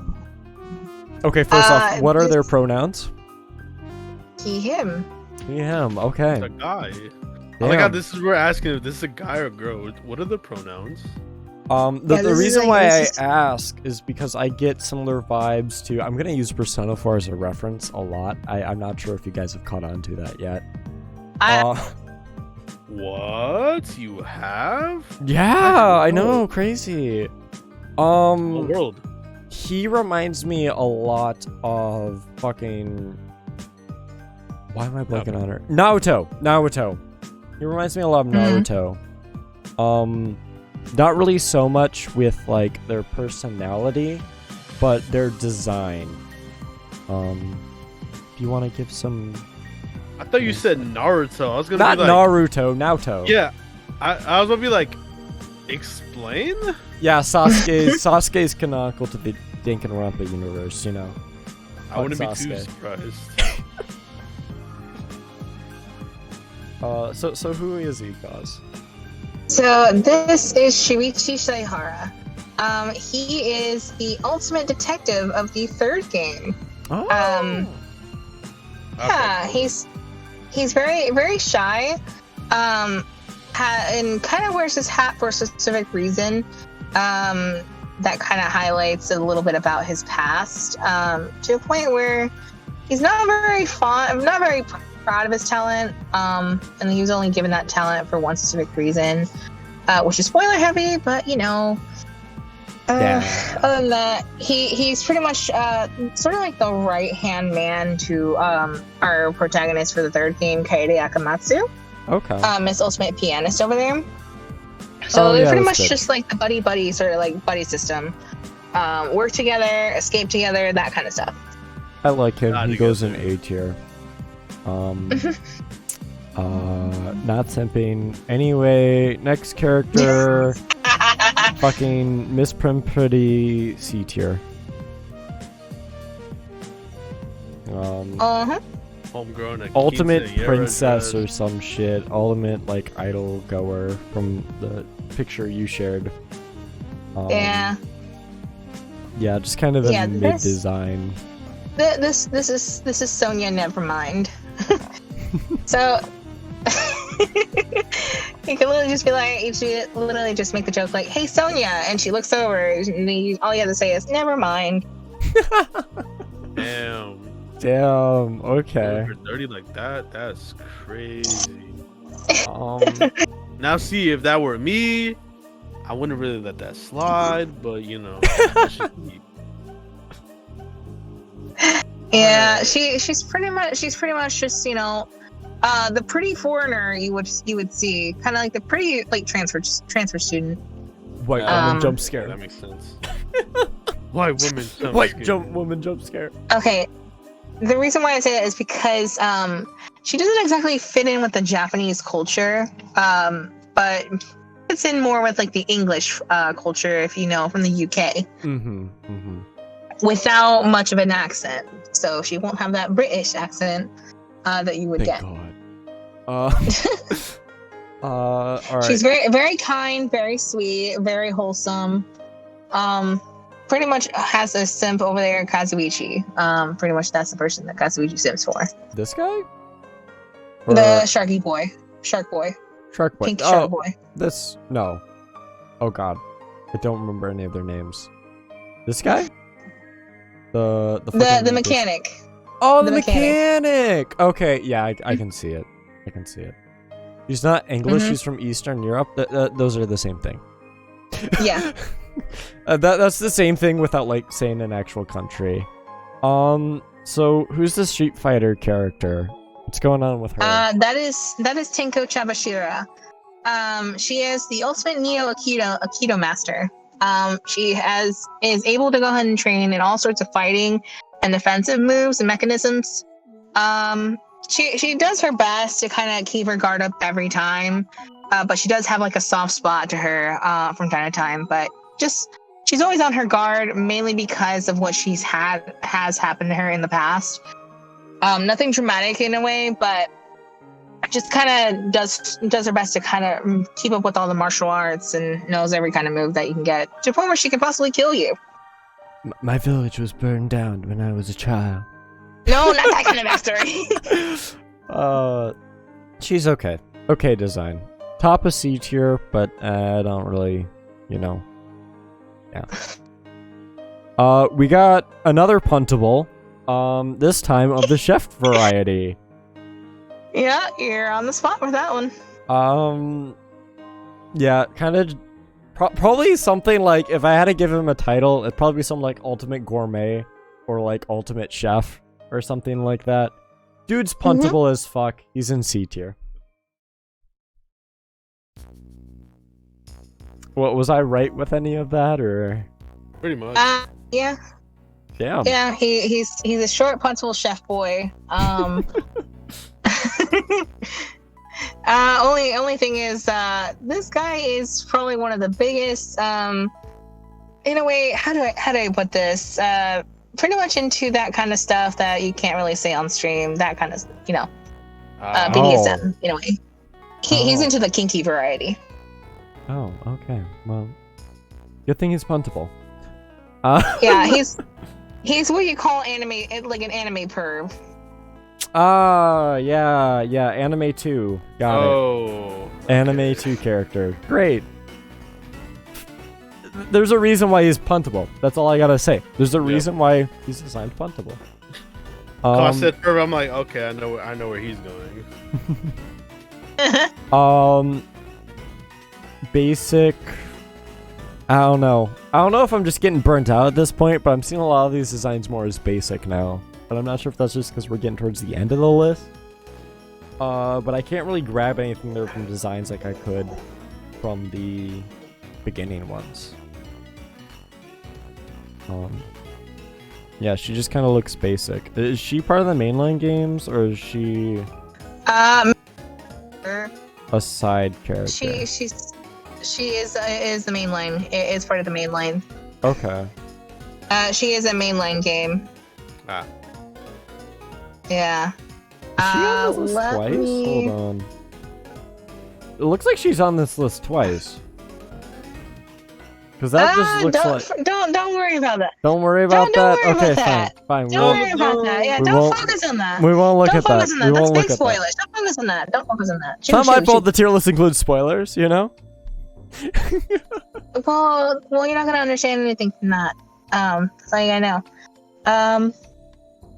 Death Note. So Miss Toko Fukawa, very, the typical sort of anime shy sort of, meek character. Has 0 to no social skills, to the point, but she's also the ultimate writing prodigy. So I'm sorry, Maria, but it sounds like you're being insulted when you're compared to her. I'm sorry we have to break that news to you, but yeah, I don't know. She just kind of looks whatever. I don't want to put her in D tier because like D tier is where the rejects live, or like their design is just bad. She's C tier. Alright. Same with the generic blue-haired woman. She gives off like the same vibes, just without the glasses. So Sumuki Shirogane is the ultimate cosplayer. She's pretty much just a plain Jane. I'll highlight just that. Okay. She's pretty much just a plain Jane. Literally, there's nothing really that stands out about her. Boo. She's very into cosplay. Doesn't really enjoy cosplaying real people for some reason, but kind of thinks of it like it's like sort of it disgraces those like of the fictional variety, but is very passionate in her works. So if you think about like sewing, that kind of stuff, she does like a lot of cosplays put together. She's going to every Comic-Con. Got it. Yeah, but if you think about like her in terms of personality, she has 0 to none because she is a plain Jane, and she likes to highlight that a lot. She likes to emphasize that she has no personality. Yeah, that's she not emphasizes a that red flag whatsoever. We're gonna move on though. We have Rat but Lesser now. Oh yeah, summary for that one. Basically, snarky asshole from the first game, the one who it comes from the rich family, but if he let himself go and was fat. Oh, so Tabitha from Team Magnet. Yes. Kinda. There we go. I was like, okay, I see where this is going. Is that it for the list? Are we like almost done? We got one more. We got one more. And then I'm gonna rank the Beetle because I think it would be funny to rank the Beetle. Who's this guy? Hold on. I can't get a good look. That Togami is awesome. A lot cooler than OG Togami. I don't know what any of that means. They were talking about the fat guy that we just ranked. Yeah, is he a previous character? It's Byakuya Togami, but in a white suit this time, but fat. Did we rank him earlier? That's the one we just ranked. The one that I just explained. The white fat dude with glasses. Okay. Okay. All right. And then we have. Let me pull up this last one. Where did Dude? Let me pull this last one. Where did Dude Bro go? Dude Bro. Dude Bro. Bro's cool. Dude Bro. B tier. Hero, my beloved. I'm assuming he's a fan favorite. He gives off that kind of vibes. He is the fan favorite, actually. This is Yasuhiro Hagakure. He is the ultimate fortune teller. Really? Yeah. Okay. He will read your fortunes, that kind of stuff. But his fortune telling only works 30% of the time. 30% of the time, it works every time. Yeah, he's pretty much the sort of like laid back comical relief character you would get from the first game. Doesn't have a lot going to it and going for him, but he's sort of like an airhead. Mhm. But that's kind of like the best summary I can give for him without giving much away. But other than that, he doesn't really have anything else kind of going for him. Apparently, He's a good guy though. SNK is skinning Knight with him. Reminds him very chill, a little goofy. Oh, I was Very like, chill. I was like, how? Yeah. Yasuhiro Okay, is that makes very, sense. very chill, very goofy. Does not take the situation seriously, or is kind of like hella dramatic sometimes. Oh, so very much me then. Bro, Nightcrawler, you're in Danganronpa. How do you feel about that? Yeah. I don't know. All I right. was gonna say No, something. you're I wanted to say something Nightcrawler, look. dickish. I was gonna be look, like, yo, Nightcrawler, listen. You're one of Yeah. one of the fan favorite characters that a lot of people love. So yay. All right, and I'm putting the beetle as S tier because I think that'd be really funny to have a beetle as S tier. I like how the rest of these I'll do- characters, you don't gotta focus on. We don't give a shit about them. There Fuck you seems to guys. be No, repeats because anyway. they're pretty much okay. So a lot of these characters are either from the manga, the spin-off games, or the animation. That's pretty much a summary of them. Or they're characters that pretty much will remain irrelevant for the rest of the time because they don't tie into the main story. Nice. What the fuck is baby? You know what? I don't care. I don't care It's why just- fucking baby Cupid's here. I like how Oh, Baby Cupid. Baby Cupid does tie into the main story in a way. What 'cause the Baby fuck? Listen to me. Okay, I'm listening. Baby Cupid is actually your teacher for the second game. what? Kind of like the motivator to kind of like in a way the contrast to the big main, Monokuma bear. The contrast being like, let's not kill, let's all just like, kind of get along, that kind of stuff. Pretty much the positive versus the negative. Okay. We're gonna ignore those characters. You can ignore them because we have another tier list to go to. We have. That's our tier list for Danganronpa with absolutely no fucking context. knowledge. Or No context, no context. lore. Just little bit of very, very little lore, to give but- based off because a lot of it is spoiler heavy. All I wanted to say And I'm something. gonna I wanted to say something mean about fucking Hero, but only because I got kin as him. I will take it back. no look. Accept If it. it's anything, his hair looks like a sea urchin. I was about to mention hair. I was about to be like a fortune reader. Be like, bro needs to read the number to a barber. What is this? what is on his cranium? What is this? He tried, but that was one of the 70 times that it failed. The 70% Bro. that it failed. Bro just slapped jelly and like spread it back. He was like, yeah, that's good enough. All right, we probably have. Yeah, so time. this is the Danganronpa tier list. That Yeah. I'm soon gonna one of these days drag these fuckers to go ahead and actually play the games. Fucking do it. I'm up for it. I am more than happy to because I swear to God, you will not hear the end of it from me. All right, we probably have time for one more tier list, so I'll have you two pick it out. I went ahead and did this one. Nightcrawler, you could take the stage for the next one. Yep. I want to Last say, last tier oh, is list. this the last one? Last tier list probably because we've been Okay. going about an hour for each tier list. So So mine isn't really all that long. Mine is so we're gonna be ranking my hero characters from class 1A, but based off their hero designs. okay. Oh God, I'm gonna have a fun time. I with this hope I'm there's a gonna have a- puntable. I hope there's a There puntable. is. Okay, so one. Lucky, There is.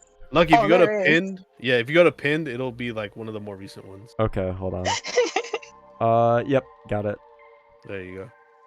Yeah, especially because I pretty much overflooded the chat with all these designs. Hero's I'm hair gonna- looks I'm like he got shocked by an electric fence and didn't just fix it. Bro looks like fucking Marv from Home Alone when he got shocked.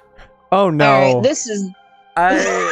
So I already don't like this tier list, and You can- purely you can just just- for the. You can just switch. Yeah, you can just switch up the wording of it. I'm leaving it. I'm leaving it. No, please don't. Why not, Knight? No. Why not? No, These are high schoolers. these guys are underage. These are high schoolers. I'll They're like change 15, it. 16. You guys 15, bring up 16. very valid points. Mhm, Do I know how to mhm. count? Is it A, B, C, D, E? That's Yes, no, those are those are That's letters. Yippee! I remember my alphabet. You forgot Okay. S tier, but okay. S tier doesn't need to exist. You know what? Alright, Fine. I'll make fucking S tier. We'll have S tier. I don't think we even used S tier that often. I don't think we're gonna get. I can't an wait. S I tier. can't wait for Nightcrawler to take the show for this one. All right. So, take a quick little uh, hydrate. Lucky's so smart they can count in letters. Thank you, SNK. Thank you. It Thank you is for the foggy compliment. outside. Holy shit! I'm gonna have a fun time going home. Oh no. Fun.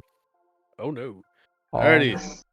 So, a little bit of context. This is the Class 1A students from My Hero Academia. Okay. Kind of one of my favorite animes. So we'll just go left to right, top to bottom. First up on the list is none other than the wild man himself, Katsuki Bakugo. Bakugan. S tier. I- S tier. No, all right. A little bit of context. This guy's kind of like the hothead of the class. He's a pretty big bully. So I need to bring in my own context. I've actually read the manga for My Hero Academia up until the spoilers, the part where Deku kind of leaves Class A. Oh, so you are. So I know a little bit about these guys. All right, so you know about like their hero, like their or not hero, fucking. Their design, quirks and that sort of thing. their costumes and whatnot. Bakugan is literally Boom Boom Explosion Head. You can kind of get that vibe from his spiky hair. And especially with his hero costume where he starts getting like an Fucking explosion bone. accent in there. Yeah. You fucking idiots! Yeah, literally just like you fucking morons. I Go will to say hell! He literally tells Deku to kill himself in the Japanese sub, which Yeah, No, that's pretty much no, what yeah. it does. Yeah. Like he Literally- just pretty much tells I want to die. yeah, he Yep. basically tells him to take it literally like word for word in the English dub, he tells him to take a swan dive off the roof of the building. yeah. And if I remember, like Deku's like, well, you would get in trouble if I did that, so I'm not gonna do that. Like the English sub and the English dub are two different animes. SNK, you don't want to say that. Oh my god, know about that one, Chief. SNK. I'm only Yee. leaving him in S tier, purely because I like his hero suit design, and his name sounds like Bakugan, so he stays in S tier. Love it. Uraraka, Ochako Uradaka. she Another cute as energy. fuck. Me energy. She Give cute. me energy. Yeah, it's literally like kind of like the I guess you could say like at this point now like the love interest of Deku. Yeah, the writers do kind of ship them together. You can kind of get that across. This is like the one. This is the one ship the fans are like, no, why? And then they just like read for 10 minutes. Me She's very energy. cute. I like her backstory, and her quirk with gravity is very nice. And I like how it's not overpowered. Yeah. My Hiroko has an issue with either really overpowered or underpowered quirks, and she has a good middle ground where her quirk is really powerful, being able to control gravity, but it's dampened by her needing to be able to touch the thing in order to use it. So What's funny, the reason I did this too is because I'm actually like caught up on the manga now, so I'm just like, yeah, like I figured, fuck it, we might as well do this. Now, Also, it's just me energy. yeah. Yeah. Our next boy needs no introduction. our next baby, excuse me? I said this, our next boy. I was gonna say our next baby boy, but like I was gonna be like, wait, like this is technically everyone's baby boy.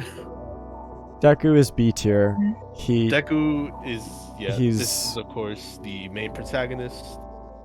He doesn't really have much of a character arc in the first few seasons and arcs of the manga. It's pretty much him trying to figure out how his quirk works and how quirk then, society works. Really He starts to have is a in the good season, arc. like, baby boy. Okay, look, in my defense, he's like one of the more innocent characters. Like he's not like He's naive. He's Yeah, very naive. he's kinda like- Yeah, I guess that's the word. Naive. He's a naive fanboy. A naive fanboy. Um, But also on like side tangent. Uraka's my daughter. Thank you. I can Yeah, see it. Deku's- I can see it. Deku's I'm my proud of son. your daughter. I'm proud of you. Mhm.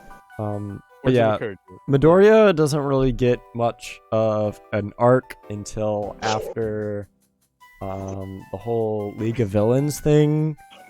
After the USJ fight, or Not after the first- USJ. After Was it the Are you Or- talking about the training camp? I'm not talking about the training camp. Way after that, like after Oh, like so, like All for One gets Oh. captured. That's when he starts to actually have an arc, which is the only reason why I'm leaving him at B and not C. Otherwise, he's very much an audience surrogate, and due to that, he doesn't really get much of a character. I don't. Oh wait, are you fully caught up, Lucky, or no? No, I'm caught up to where Midoriya left the group. Okay. I have not read past that.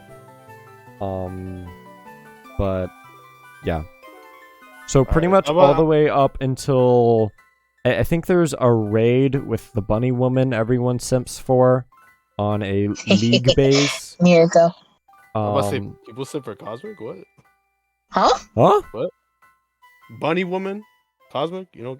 You know what? Well, Fuck you. All right. yeah, you know what? Yeah, I get what you're doing there. I wouldn't be surprised.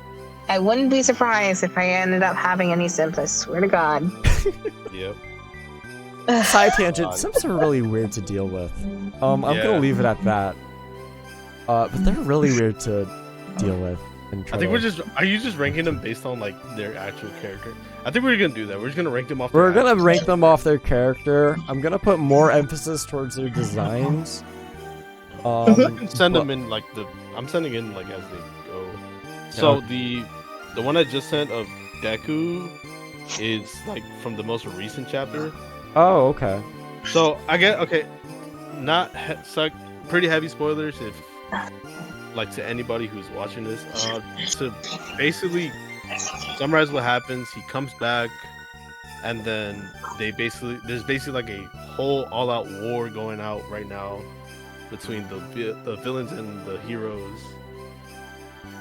And this is like a point in the story where Deku finally fights Shigaraki. Oh, okay. Yeah. Next up is Mr. Icy Hot Shoto Todoroki. Todoroki's Icy hot, A-tier. the medicine. Icy That hot. one thing. Icy Hot's character arc is really good. I really like his relationship with his family, and It starts so rocky though. Holy shit. I think that adds It's rocky. to it. It's rocky, but the build up to it is so well done. Yeah. Yeah, the fact that he doesn't have a good relationship with his family at the start, and then how he starts to develop one, even if it's not a good relationship, Perfect one. at least like he rates the Ice Boy high. No one is surprised. Yeah, I don't know what you guys expected. I mean, half of his quirk is ice, and that's just like that alone is just lucky. Like, ooh, yeah. Yeah. He has a really good arc and relation, and his dynamic with his family is really good, and I think he's well done. So A-tier. Very solid. Then we have This Kyoji is- Koda. Oji Koda, which okay, so at first glance of his costume, it made like no sense to me. Cause I was just It like, did not. what? Yeah, it did not. But then as you realize what his quirk is, which is talking to animals, it makes kind of sense. The design is still kind of whack, but it is kind of like, okay, I can kind of see it. I think what helped was the mask. With that one, it kind of helped him a little more to do a little bit more communication with animals to kind of strengthen like that sort of Mhm. communication. Because I would love to have the ability to talk to animals. That would be That's that would be cool so as much fuck. fun. Yeah. I was especially Like- confused with the pointy part at the top, but there is a chapter recently that does explain it, and I could explain it, but heavy spoilers. He has a That's heavy mountain head. spoilers. His head is That's heavy literally spoilers. shaped like a mountain. Yeah. But well, yeah, no. there's a reason for it, but again, spoilers. I can't get Okay. into that. Fair enough. Yeah, I'm putting him in D tier. Not only he doesn't really have much of a character. His whole gimmick is like, I'm scared of fighting, but I like talking to animals. And he kind of gets over that with the summer camp arc, but he's definitely one of those round out the cast sort of characters. He's not really supposed to have any staying power. Yeah. So yeah, I'm leaving him in D, and I'm also going to put literally just a dude with a tail also in D. This is Mashirao Ojiro. This is this literally is like Mankey in human form. Yeah, no, bro's quirk is literally that, oh, I have a tail. And like, cool. Like we have it's so plain. we have exploding sweat, gravity, like Icy hot. icy hot. What do you have? A tail. I have a tail. tail. Yeah. And the saddest thing is, it gets more basic. No, he gets more basic? No. I'm talking about the quirks in the class. Oh, yeah. Him as a character. Yeah. Well, I mean, I don't know. I think some of the quirks work. Others are just kind of. But Ojiro's though is just kind of like, dude, like, what were we going here? He exists. He exists. How did you that's get it. here? Yeah. Next we have earbuds. Jiro. I don't remember her name. Jiro. Jiro? Jiro. She cool as fuck. I like her little Design. aux cord earlobes and her kind of whole DJ thing. The speaker design in her shoes is really cool. Solid A tier. Yeah. Mhm. I do. The one part of the anime that does get me, or like the show that gets me like cracking up, is the part where Minetta's trying to like look through the people into the girls, like, Oh my Yeah. god. Yes. and she's just standing there like, he said something. She's just like, he said something about everyone but me. I'm just For like, real. wow. Ew. Like damn. So Manetta's picky. You know what? Mineta- Let's talk about Mineta right now. Let's talk about Mineta. Let's get him out of the way. Let's get him out of the way. Puntable. We got another puntable, and this is one of the puntables where I feel no shame. So He gets his own special tier, below D tier, puntable. Mineta is like, if they try to rewrite Jiraiya, but it ended up in a dumpster fire. The worst part about Mineta is the fact that they try to justify his actions and give him an arc with it. Yeah. They don't. They It do doesn't though. His like final exam battle with Midnight, Oh Yeah. no. they justify it. They justify it and try to bring up this arc of like pushing back his horniness, and I'm like, no. No, I this man especially- is horny 24/7. I swear to God. Like I especially hate his fucking like hero design. Like, what the like, Lucky, if you can you just bring that up? Like, what the fuck is pull that? up. Hold on. I don't understand. Like, okay, he looks like he's wearing a diaper, like an oversized diaper. If it's I not a think diaper, what it's they were definitely a trying to fucking bowl. do is they were trying to make it look. A bowl of grapes. I thought, yeah, like a bowl of grapes or a bowl Literally. of ramen, and like, Okay, well, you know, look, yeah. he looks like a toddler. He looks like a toddler. Yep. If If this isn't puntable, I don't know what is. this, This like, man, if you this open man- up puntable this, in the dictionary, this comes up.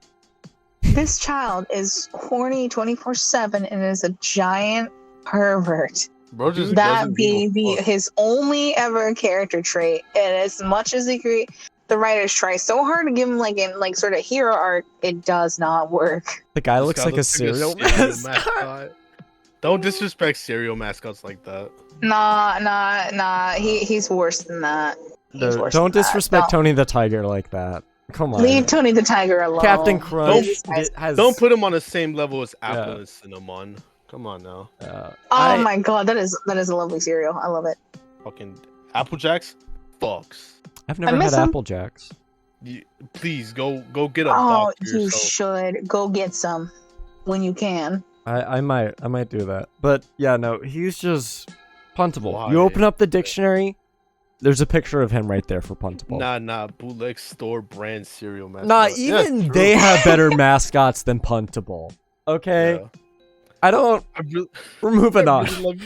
I really love you just made a whole tier just for Mineta, and I can't blame you. I'm getting more angry talking about it. All right, All right, next character. This is- Toru Hagakure. Guess what her quirk is, guys? She's invisible.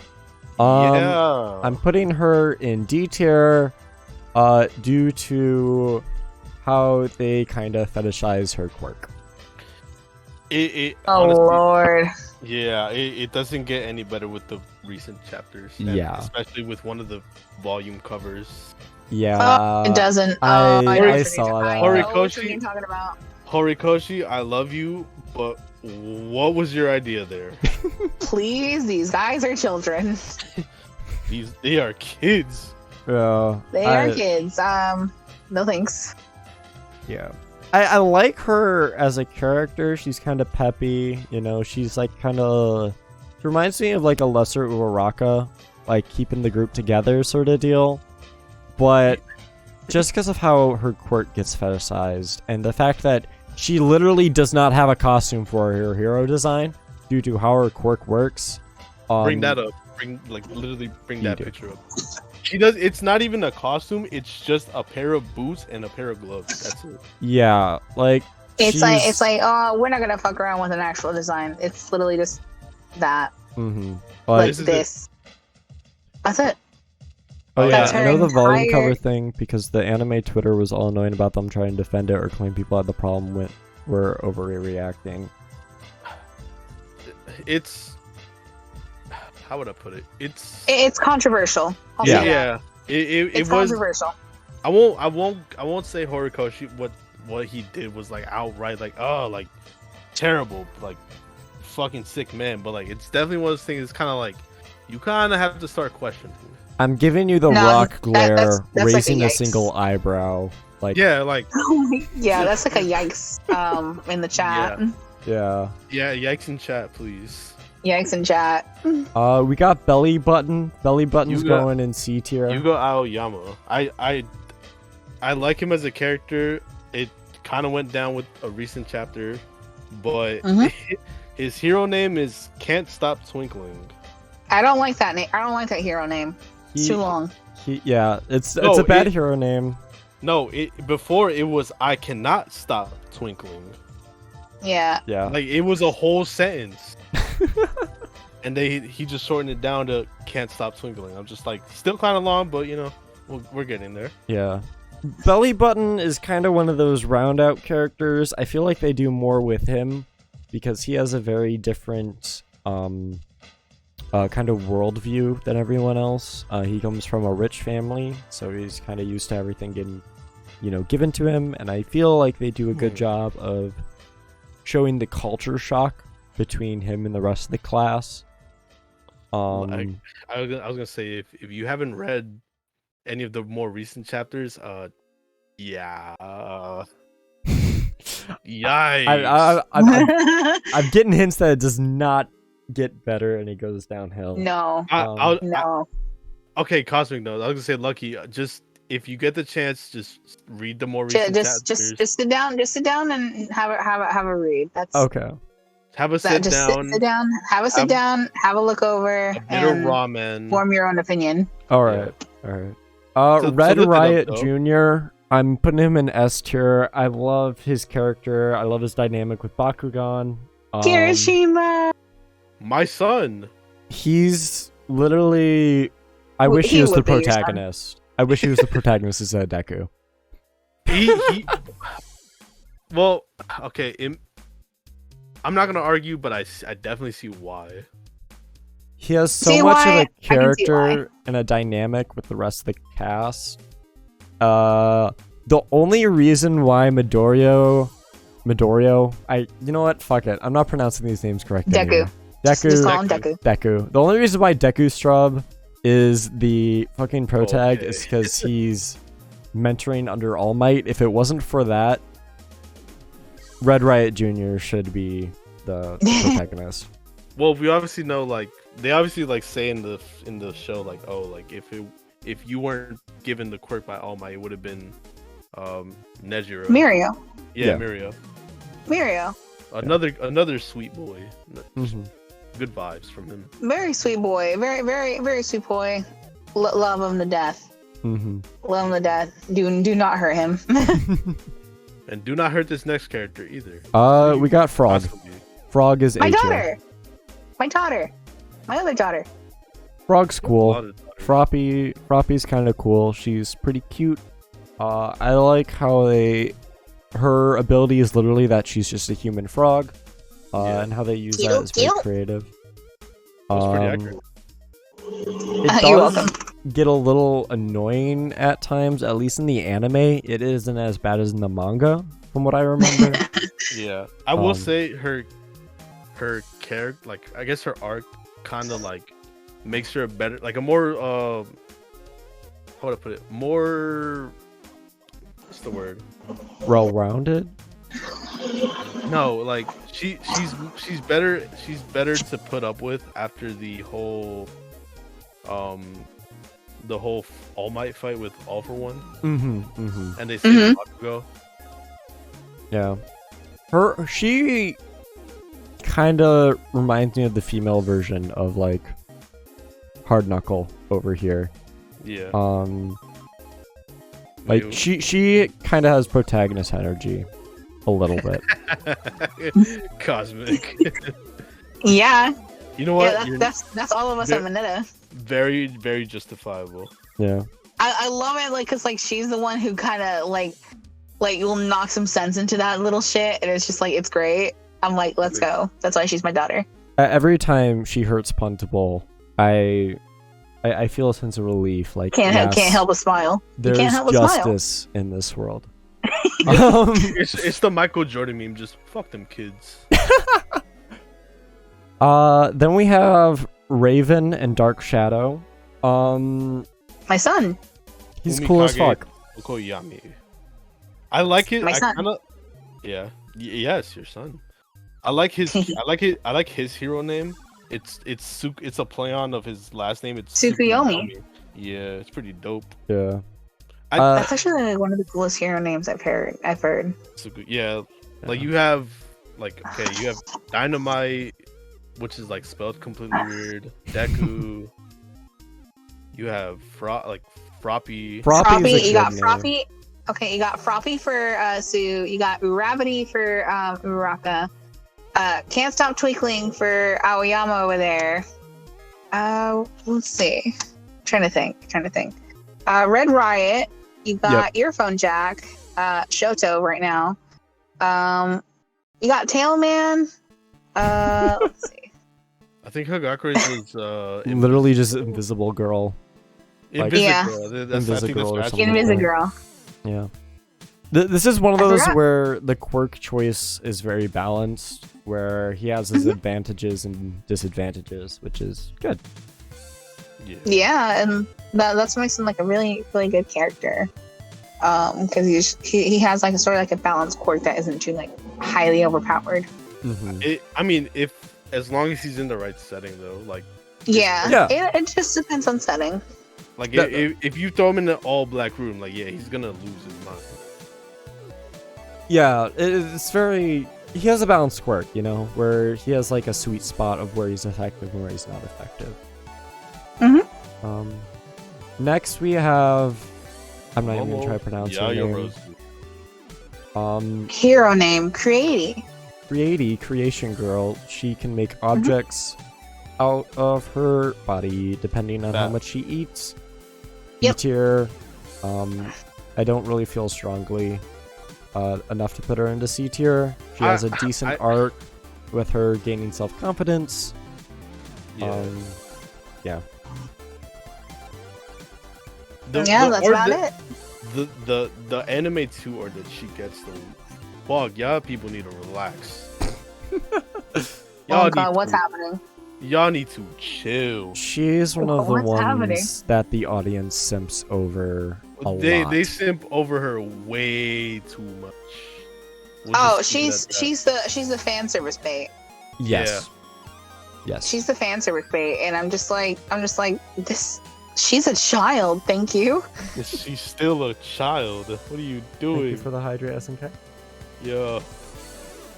Next, we have the But electric I'm not gonna guitar. argue that. I'm not gonna argue that because that's already a controversial thing. And two, if I argued that sort of specific area, we'd be here all day. We'd be here all night. Yeah. Yeah. Next, we have electric Pikachu. guitar. B tier. He's a good character. I don't really feel strongly enough to put him to A or S, where he has like a good arc. Kaminari, He's one of those. fucking airhead, Yeah. the airhead of the group. He's funny when he can be. Very I love comic his hero relief. name, Charge Bolt. Yes. I love his hero name. It's such a good play on like the electricity words that you can get. Yeah. His design is really good. Mhm.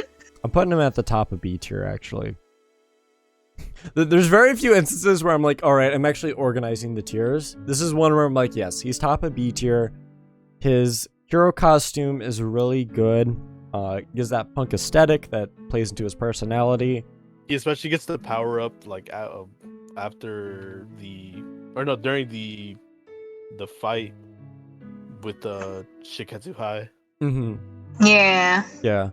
I think That- he's really good. He has his weaknesses. He's a good character. But I think so I thought he was a decent character like at first, but then after he got the whole like the disc charge thing, like that's when I was just like, wow, he's a lot more dangerous now. yeah. Literally a power up. Like he had to make sure people he had to make sure people were within range to like do anything effective, and even then he had to make sure it was the right people. Mhm. And then now with Yeah. that disc shooter, like he could just point shoot. He can now focus his electricity. He literally has Yeah. a Gauss gun as an attack now. Mm-hmm. No, that one of the Yeah. Next character, fucking tentacle arm, fucking Meizo Shoji. yeah. I feel nothing. I don't think he has a good Ooh. arc. I don't. Ooh. I don't like. Ooh. Ooh. Good for recon. Definitely good for recon. Like he has a nice, like an interesting quirk compared to everyone else. It's just that he doesn't really have the character behind it. Okay, so I won't spoil too much. He doesn't have the character yet. I took that one personally. No. Don't worry. I didn't take it personally. I was just like, ooh, like you. I was like, you're not ready for what's happening in the manga. I know exactly what you're talking about. Yep. Yeah, no, I feel nothing. Same with Sugar Man. Also, I kind of want to put him. Oh god, the tier list got fucked up. I kind of want to put him in D tier because it feels like one of those where He's just there. he's just there. yeah. He's just there. He's He just like- cooks good. He cooks the good desserts, but he's just there. Yeah. I feel like we should like. I feel like Lucky should come back to us with this tier list after reading. The manga. Yeah, like after having been caught up, just to see what their opinions are, and then play like one or two games. That's what I'm curious about. That's what I'm curious about. We're gonna have to do where are they now? I Where want- do they I want- rank I now want- afterwards? I want them to do that for the Danganronpa 2 after they play the games. Just Yeah. like after getting the context, like where they would rank them now. Yeah. Next we have Ida. Ida is Yeah. solid A tier. Good character. I really Yeah. like His arc was fine. his arc arc was fine. was pretty good. For a beginning arc. With him learning responsibility And now he's stepping he's up. a very leveled hero. Mhm. Like he's had his arc, but now he's a very leveled hero, and it's like I it I It's thought better. his whole thing of being a stickler was just like annoying. Like everyone, like make sure you're like ready for class or whatever. And then we're just like, guys, like we're good. Chill out. it's like guys, Like chill out. it's like guys, please. You speedy bitch. Yeah. I think he's a pretty good character though. Definitely a weaker A tier, but an A tier nonetheless. Oh god. Mina Ashino. Ashido, yep. Ashido. My daughter. Pinky. I really like her quirk, and I really like her design, right? But there's like nothing there. There's literally like nothing there behind those eyes and that character. And especially with how I hate to say it, she gets, you know, anime 2'd a lot also. Oh yeah, no. she does. And they even start, from what I remember, they start doing it with the anime. They lean into that. So from what I remember, I could be misremembering, but I want to say you are. I probably am. It's been a few years since I watched My Hero Academia, but God damn, a few years. well, yeah. Didn't I the mean, I show don't- start in like 2016 or something? I could double check. I'll It's double-check. been like, the show's been running for like 6 years at this point. I know I dropped off somewhere between now and then. So the manga started in 2014. When did the anime start? I'm about to check that right now. The original one, yeah, it's 2016, April 3rd. Yep. Yeah, I watched the anime for like a good 2-3 years, and then I've been off of it. I need to catch up on the Right. anime. Like I started. Obviously, I started it. I left off right after the Shie Hasakai arc. Okay. So like right after Night Eye's death, and then Yep. after that, I just struggled on wanting to start the school festival arc because I'm just like, that arc looks so boring compared to everything else. Like the main quality out of that is the fight with Deku and Sir Knight and Sir Gentle, but after that, I'm just like, oh, like, is there anything good out of that? Genta Criminal.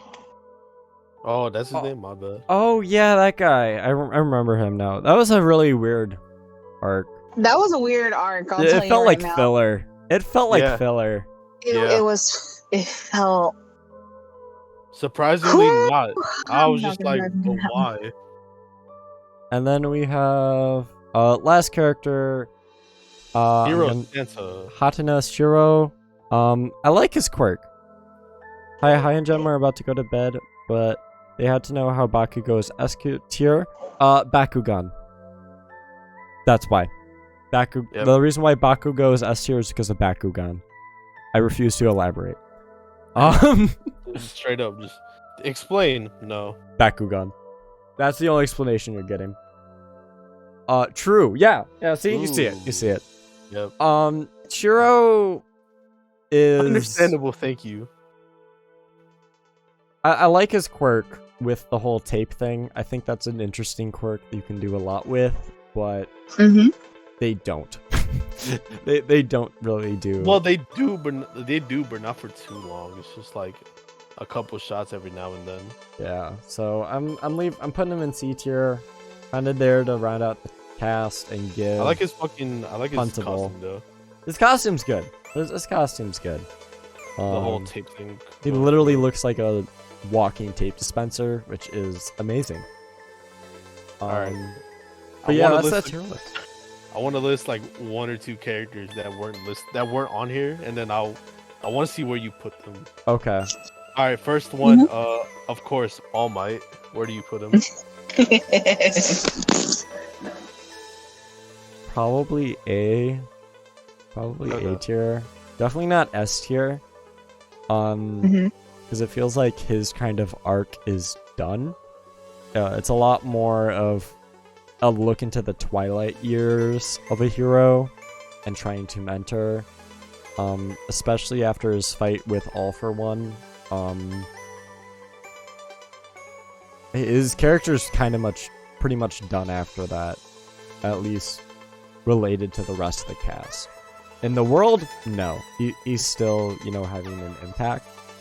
But he's more of a symbol than a character, which is how he's designed. He's designed to be a symbol. Yeah. I'll just say you're like his arc is ending. I was like, oh, it's only just begun. All right, number 2, Hisashi Yamada, aka Present Mike. Oh boy. I want to say like B or C. Like, I like his quirk, being able to control audio waves. I'm not sure if you can tell, but all the audio and like punk people were kind of ranked pretty high. But I like his quirk. He doesn't really have much of a character though. He's very much the loudmouth kind of, just Hype loud. Man. Just the hype man. Hype man, yeah. He's there to support other characters.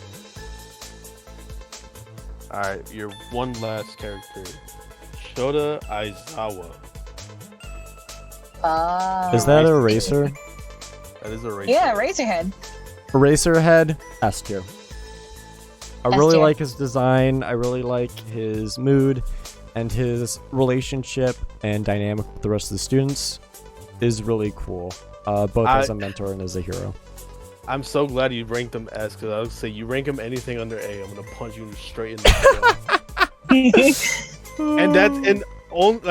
I'm ranking him that high up just because of his voice actor. His voice actor does a really good job. Oh, Oh. my god. What are you talking about? His English or his Japanese voice actor? Both. Both. Both. Yes. Yeah. Literally both. They do such a good job with his character. Fuck yes. Yeah, that's kind of it for this tier list. You guys got like one quick tier list left, or do you guys want to call it a night here? I mean, we can just wrap it up to final thoughts, if anything, because, I mean... Do I have one more? You had a lot prepared, Nightcrawler. I'm just plenty. worried that they might be a little too long.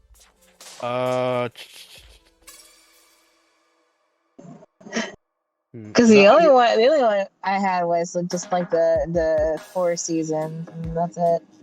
I have articles of clothing if you want to do something dumb like that. Yeah, we can do articles of clothing.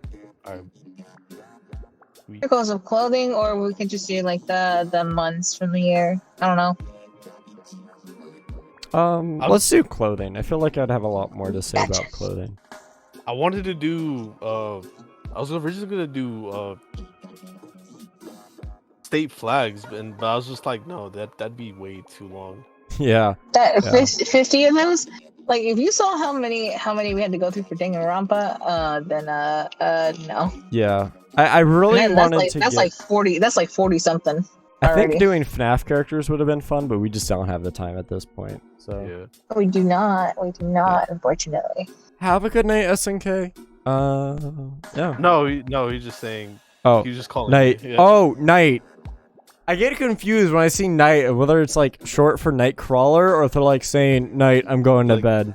Goodbye, Oyasumi. Yeah.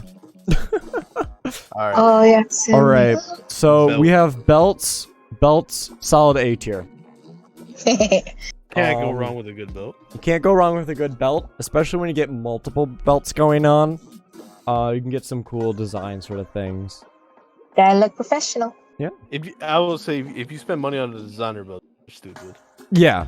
Yeah. Oh God, please no, please I- do not. I knew people back in like high school that would have like a fresh designer belt weekly, and I'm just like, where How? the fuck you get the money for this? Why would you? The better question is why? Why? Why would you I don't spend know. your money on a belt of all things?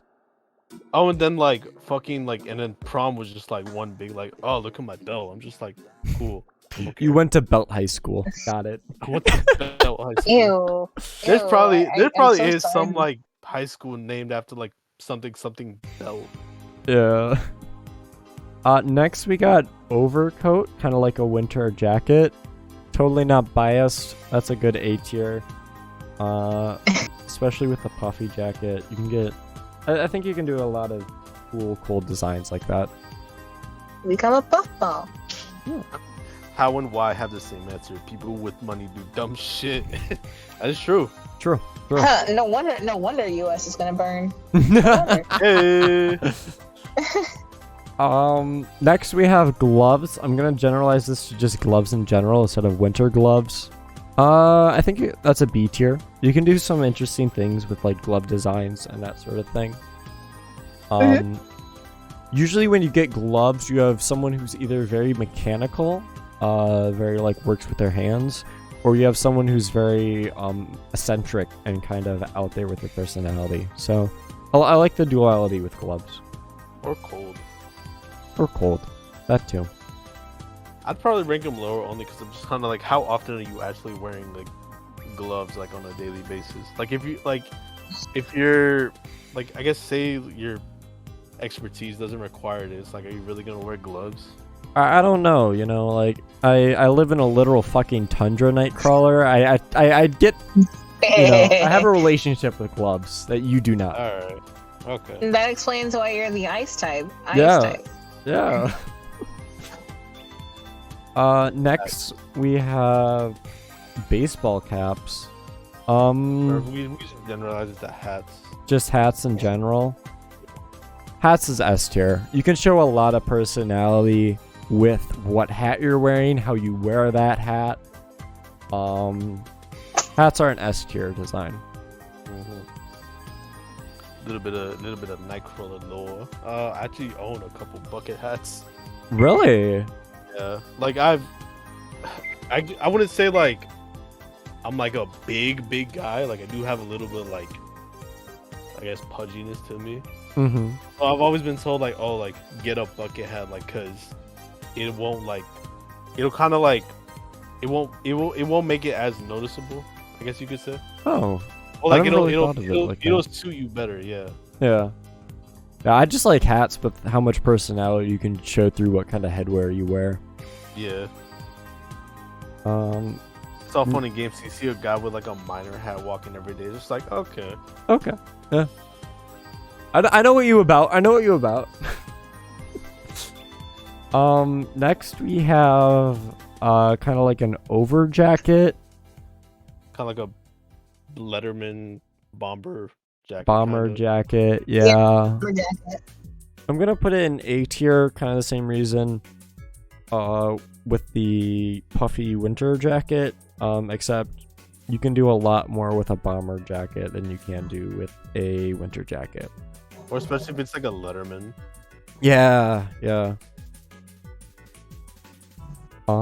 Next we have jeans. Jeans are D tier. You can't really do a lot of things. Jeans don't really tell you. Are we power scaling jackets now? We're power scaling all fucking clothing right now.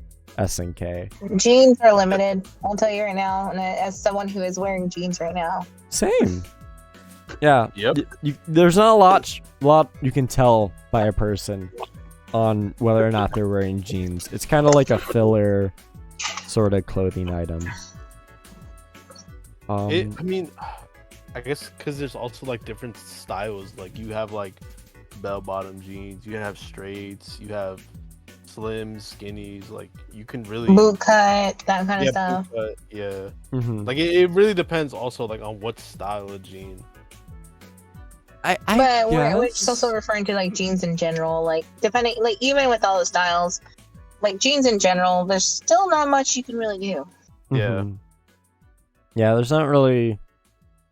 Jeans are just kind of. I think that's how I'm gonna rank a lot of the like lower items, like below the waist items. Is it's kind of like there's not really a lot you can do with those items than you can do with the upper body.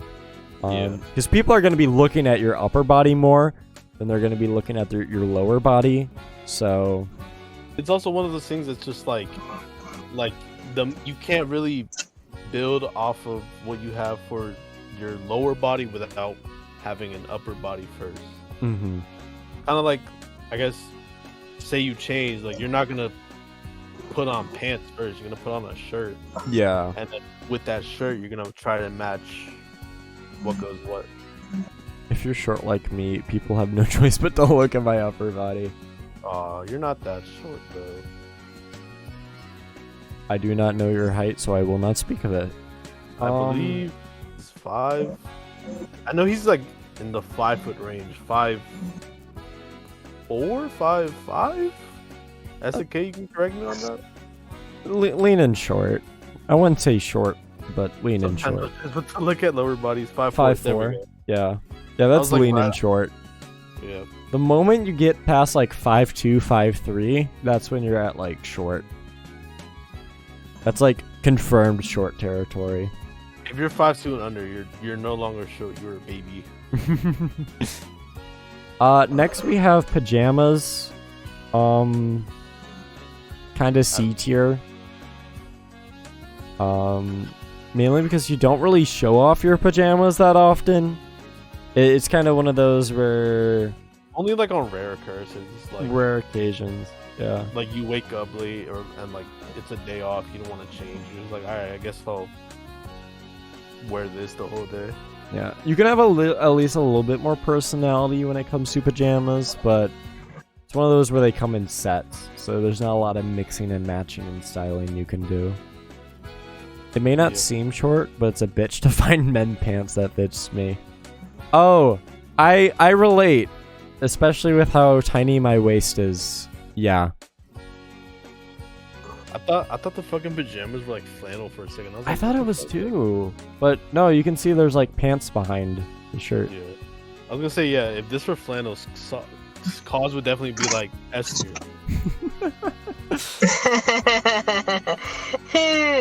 You can't go wrong with flannels.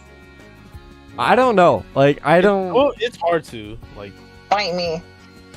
Fine, I'll fight you. I think flannel is kind of like a mediocre design. Like, it's not C tier, but it's not above A tier. It's probably like a B tier. I'm just gonna silently squint at you and just let it roll. you're just Okay. like moving on. Okay. Pants in general, C tier. Kind of the same reason for jeans, but I feel like you can do a lot more styling with pants than you can with jeans. Wear my plaid pajama shirts with my A7X t-shirt. That shit is customizable. It's true. I guess, but you're not really like showing off your pajamas, you know? Yeah. Like, there's a different... You wear pajamas for the function, you don't really wear it for the style most of the time. At least that's how I see it. Next we have scarves. Totally not biased, S tier. Yeah. I just think any kind of face covering or neck covering is cool as hell. You can show a lot of personality with that, so. Like hats. Yeah, it's kind of like with hats and that. Scarves are S tier. I collect scarves. Facts. Okay, Facts. Thanos. Infinity Stone. I got have the all the infinity stars. scarves. Fucking just snap the world. I am Everyone's wearing a cozy. scarf now. I am cozy. Cozy. Next we kind of have shirts, not t-shirts, but just shirts in general. I'm gonna put both t-shirts. I'm just gonna put regular shirts in B tier. You can kind of show a little bit of personality with the color and the design, but not the same as you could with like a t-shirt or a graphic tee. Shoes are going in D tier. I'm not looking, I'm not staring at people's feet. I'm not hunting for their toesies. I don't give a shit what shoes there are. They're more of a function over form for me. So. Some people are just like, oh my god, look at my shoes that I got today. I'm just like, I don't care. I just got the new Nike Air Jordans, J's, Yeezys, whatever I literally, yeah. I'm like, that's cool. I got Skechers. My shoes work. I can walk in them. Like I look at like all the top brands with like all their shoes and everything like that. Sometimes some of those designer shoes feel uncomfortable as hell. Yeah. How the hell do y'all walk in that? Like, and still like be like, oh my god, I gotta keep them all clean and everything. I'm just like, no, thank you. I got Comme des Garçons Converse. I only paid $300 for them. Were those I even have- words you just said? Like, Yes, yes. Comme des Garçons is an actual like designer brand. Mm-hmm. I'm not in the shoes world. I guess that's okay. what I'm finding out.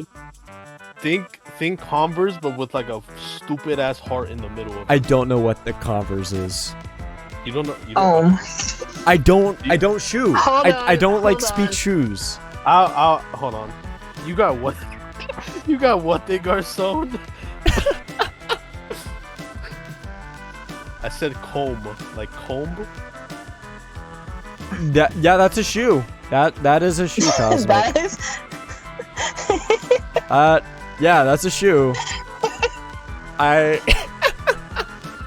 These are Converse. Think those shoes, but with like a stupid like heart in the middle. Okay. I don't know. It's a shoe. I'm not staring at your feet. Slippers are better than shoes, though. Slippers are easy S tier. Not S tier, C tier. Oh my god. What? Nothing. Uh-huh. Nothing. Okay. Okay. No. Yeah, slippers, C tier. You know, you can. You slide around in your home. You don't have to get up for work. It's You comfy. can just be lazy all fucking day. And I don't In your mean to sound. PJs and slippers. And I don't mean to sound insulting, but if you wear slippers out in public, you are giving off a way different vibe than if you wear actual shoes. So. I've seen people come into my job with slippers. I don't know. I'm just like, it's giving lazy vibes. It's giving I don't want to come in today vibes. It's giving I don't give a shit about what I wear. Just some guy Yeah. shows up in their PJs. I'm just like, honey, you're at the mall. It's giving. I'm about to flash somebody soon. Excuse me? What? It's like, look at my toesy woesies. I'm just like, oh god. It's giving Sam slap. It's giving beans. Oh god. Okay. Oh, that reminds me. I actually had a pair of slippers. They're sadly too small for me now, but they had I like thought you were little gonna say I have bees. beans. I Bean. was like, Yeah, they have beans on the bottom. They have like little toe beans on the bottom. Yeah, I had like some like that as well. I'm just like, I'm sad. They're cute as I'm fuck. sad. I'm sad I no longer fit in them. Socks? Where do we put those? Socks. I'm putting them in They're B tier. socks. They're just socks. They're just socks. At least with designs on socks, I feel are a lot easier to show off than designs on shoes, especially debating on like what kind of pant or shorts you wear. But again, with shoes, it's just like who's gonna like want to actively look at your socks? Right, no. Nightcrawler. When I think socks, I think of iCarly, Spencer, Oh my god, with the crazy socks that he has. I could never do that. When you brought up iCarly and socks, I thought you were bringing up like oh god, Not him. what's her name? Not him. No, I'm not talking Sam? about him. I'm talking about the butter sock, like beating people with a The butter sock. butter sock. I thought Oh that's my what you God, were that was- referencing. That was such an iconic thing that I actually did that once when I was Really? younger. Yeah. I want to beat someone up with a butter sock. That sounds like fun. I have beaten someone up with a butter sock before. Don't ask me why. I'm proud Don't of ask me how. I just I knocked them don't out. know why. you. Nice. If this tier was about usefulness, socks would be S tier. Yeah. Yeah, if you're Yeah. wearing shoes, you have to wear socks. Oh, absolutely. Otherwise, your feet are gonna stink. Mm-hmm. Yeah. And just hurt in general. Like, it hurts to walk in shoes without socks. No, like I tell my brother, it's like, hey, whatchamacallit, can you like not go in your shoes without socks? Because the moment you take those shits off, your feet are gonna stink. Yeah. I don't know how people do that. Next, we have suits. I'm putting B tier suit Not for like the customizability, but just kind of what it says about you. Mm-hmm. You got a very formal look.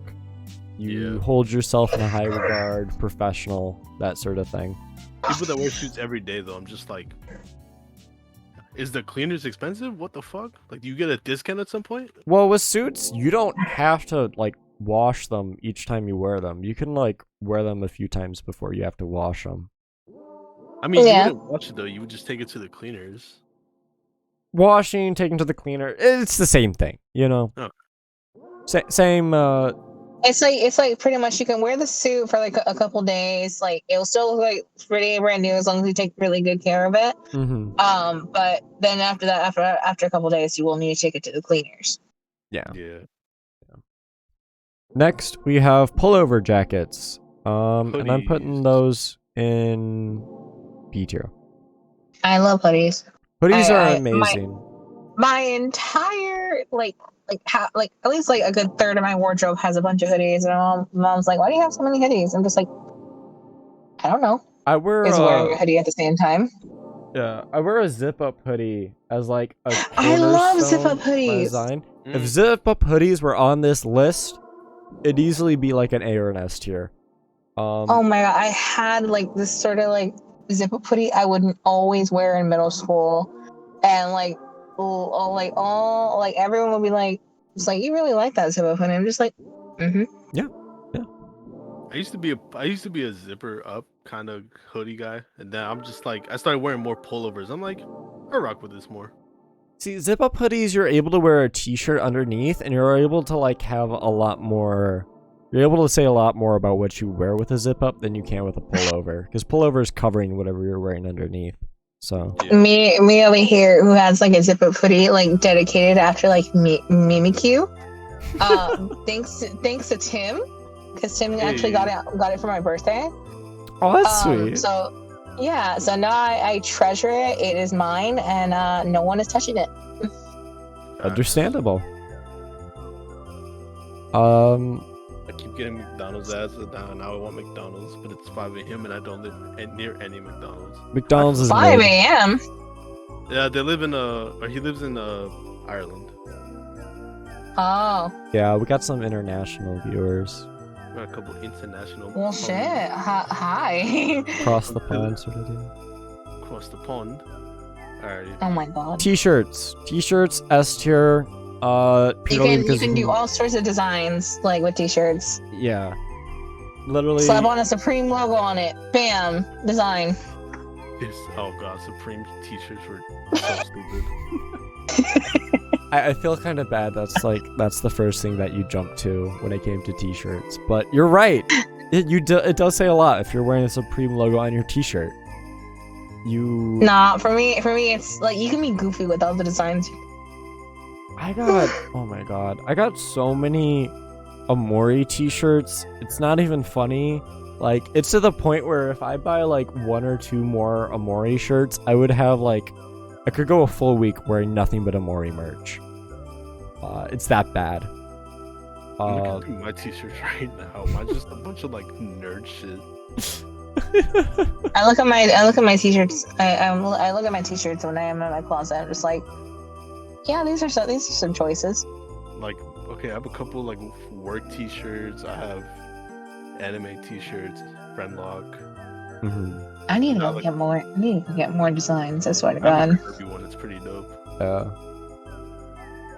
Yeah, I used to have a phase where it had to be solid color everything. Because I had this phase where like I gotta dress like a cartoon character and be consistent. So I have no graphics, nothing on my t-shirt. So literally, oh my god, every day from middle school up until like halfway through high school, I had a jeans, a black hoodie, and then a single colored t-shirt that was like one color of the rainbow.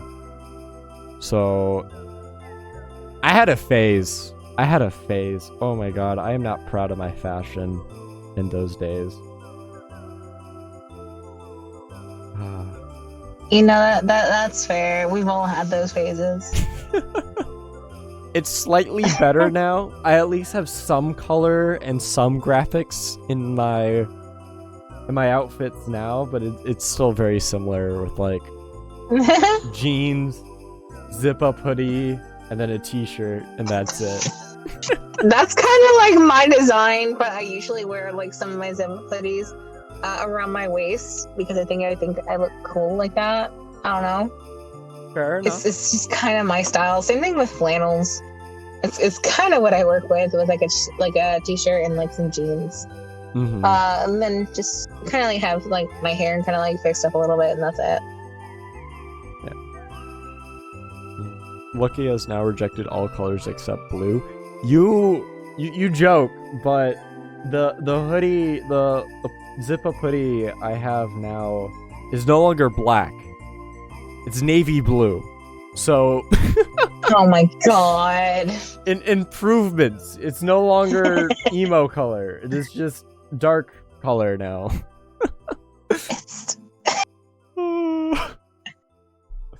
It's bad. I have no sense of fashion. Okay, next one. Ties. C. You know, kind of the same reason why suit, but you need other clothes. You're limited. Yeah, you're limited. You're limited. Sans hoodie, Sans. No! I am not Sans Undertale! I am not Sans Undertale! Oh. Not gonna lie, I've been wanting to learn to sew so I can make custom Pokemon hoodies. Oh, that's interesting. Underwear, I want to like make its own tier, but I'm gonna leave it in D tier because I'm lazy now. Like, who gives a shit about what fucking underwear you're wearing? You'll like laugh at it. Like if you see someone's underpants, you'll laugh at it for like 5 seconds, and that's it. Yeah. And that's it. There's no impact value on that. Mm-hmm. So yeah, hate to break it to y'all. Oh my god, there's this one kid in my, I think it was either like my elementary school or my middle school, who was really proud about their underwear, and they would like go up to people and like show off their underwear, and it was weird. Okay, but why? I don't know why. I honestly, the things that people do in high school, it's questionable. Like some dude in like an art class thought it was funny if he like just straight up pulled down so he could show his ass to everyone for like 5 seconds. I'm just like, why? Okay, that's Pretty good. I'm just like, honey, you are not straight. You're not straight. If you're mooning to everyone, honey, there's no way you're not straight. yeah. Especially in front of like your guy friend that was right there as well, just kind of just like checking you out a little bit. I'm just like, oh honey. I smell the made fruit. Out JK just K unless. Yeah, I think that's that tier list. I'm gonna screenshot it real quick, kind of capture it. All these will be posted to the twitter.com after the stream. Did I not? The funny bluebird. I just accidentally deafened myself because my mouse is Good having job. a shit fit. Good job. But yeah, that's the stream. So This is part 1 of many tier lists we're gonna go through. is it? Are we doing this again? Probably. Oh if y'all want. sheesh. Okay. Oh sheesh. I mean, I'm down to do it again. I'm down. I'm done. I'm down. Probably not, for a good few weeks or so, but yeah.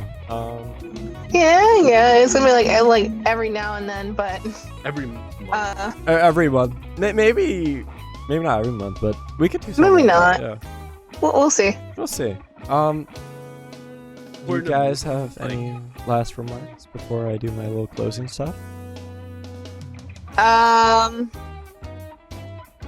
Everything is base. Look at toe beans. There you go. Also, it's okay to be a furry. Valid. Facts. Oh, there is one more thing. Twitter.com/ravezion. If you want, you could drop a link in chat. I don't care. Go ahead. No, I'm good. Okay, Just do it okay. as a joke. Nightcrawler, do you have any closing remarks? Men. Men. Women. Yeah, men. Men. And women, you know. And women. Non-binaries too. Men. You. Shouting out Cosmic. Shout out Cosmic. Fair enough. Fair. Ah. Those shameless Twitter plugs. Oh no. But yeah, that's kind of My shameless Twitter plug, and then next thing you know, it's YouTube. Oh no. Well, I wasn't gonna do that, but I mean, if you're suggesting it, we might as well. I think I have like 3-4 videos now because of y'all, because I gotta do like a whole thing for Sword and Shield now. Because I gotta tear that thing apart. I swear to God. We're giving you content, cause we're giving you content. You can't be mad at us for that. Perfect idea. I have the perfect idea. Oh no. It's the 3 of us reacting to Sword and Shield. Oh, Christ. No, God. With shade? With shade? Please. I want him to tear at this game. This is a good game. This is a good game. You're both gonna hurt me, aren't y'all? I'm not. I'm not. You're Shade both might. hurting me by saying that it's a good game. So, context. When Soft was playing Security Breach and Shade was a part of the call, literally like every other minute, Shade would shout, "This is a good game," sarcastically. I know. Yeah. So. This is a good game. This is a good game. This is a good game. This game is good. And then he gets to the credits, he's like, this game sucked. Same, buddy. Same. I feel ya. Alright, yeah. But that's where we're gonna end stream tonight. So, if you guys want to stick around, we're gonna be rating Tira Cosmic Garden, who's playing Oh my God. Hades. Otherwise, I hope you guys have a wonderful night, the sweetest of dreams. We'll be playing more Mario Galaxy this Saturday. Make sure to check that out if you guys want to see it. And I'll see you guys next time. Make sure to hug your wooloos. Bye bye. Sayonara.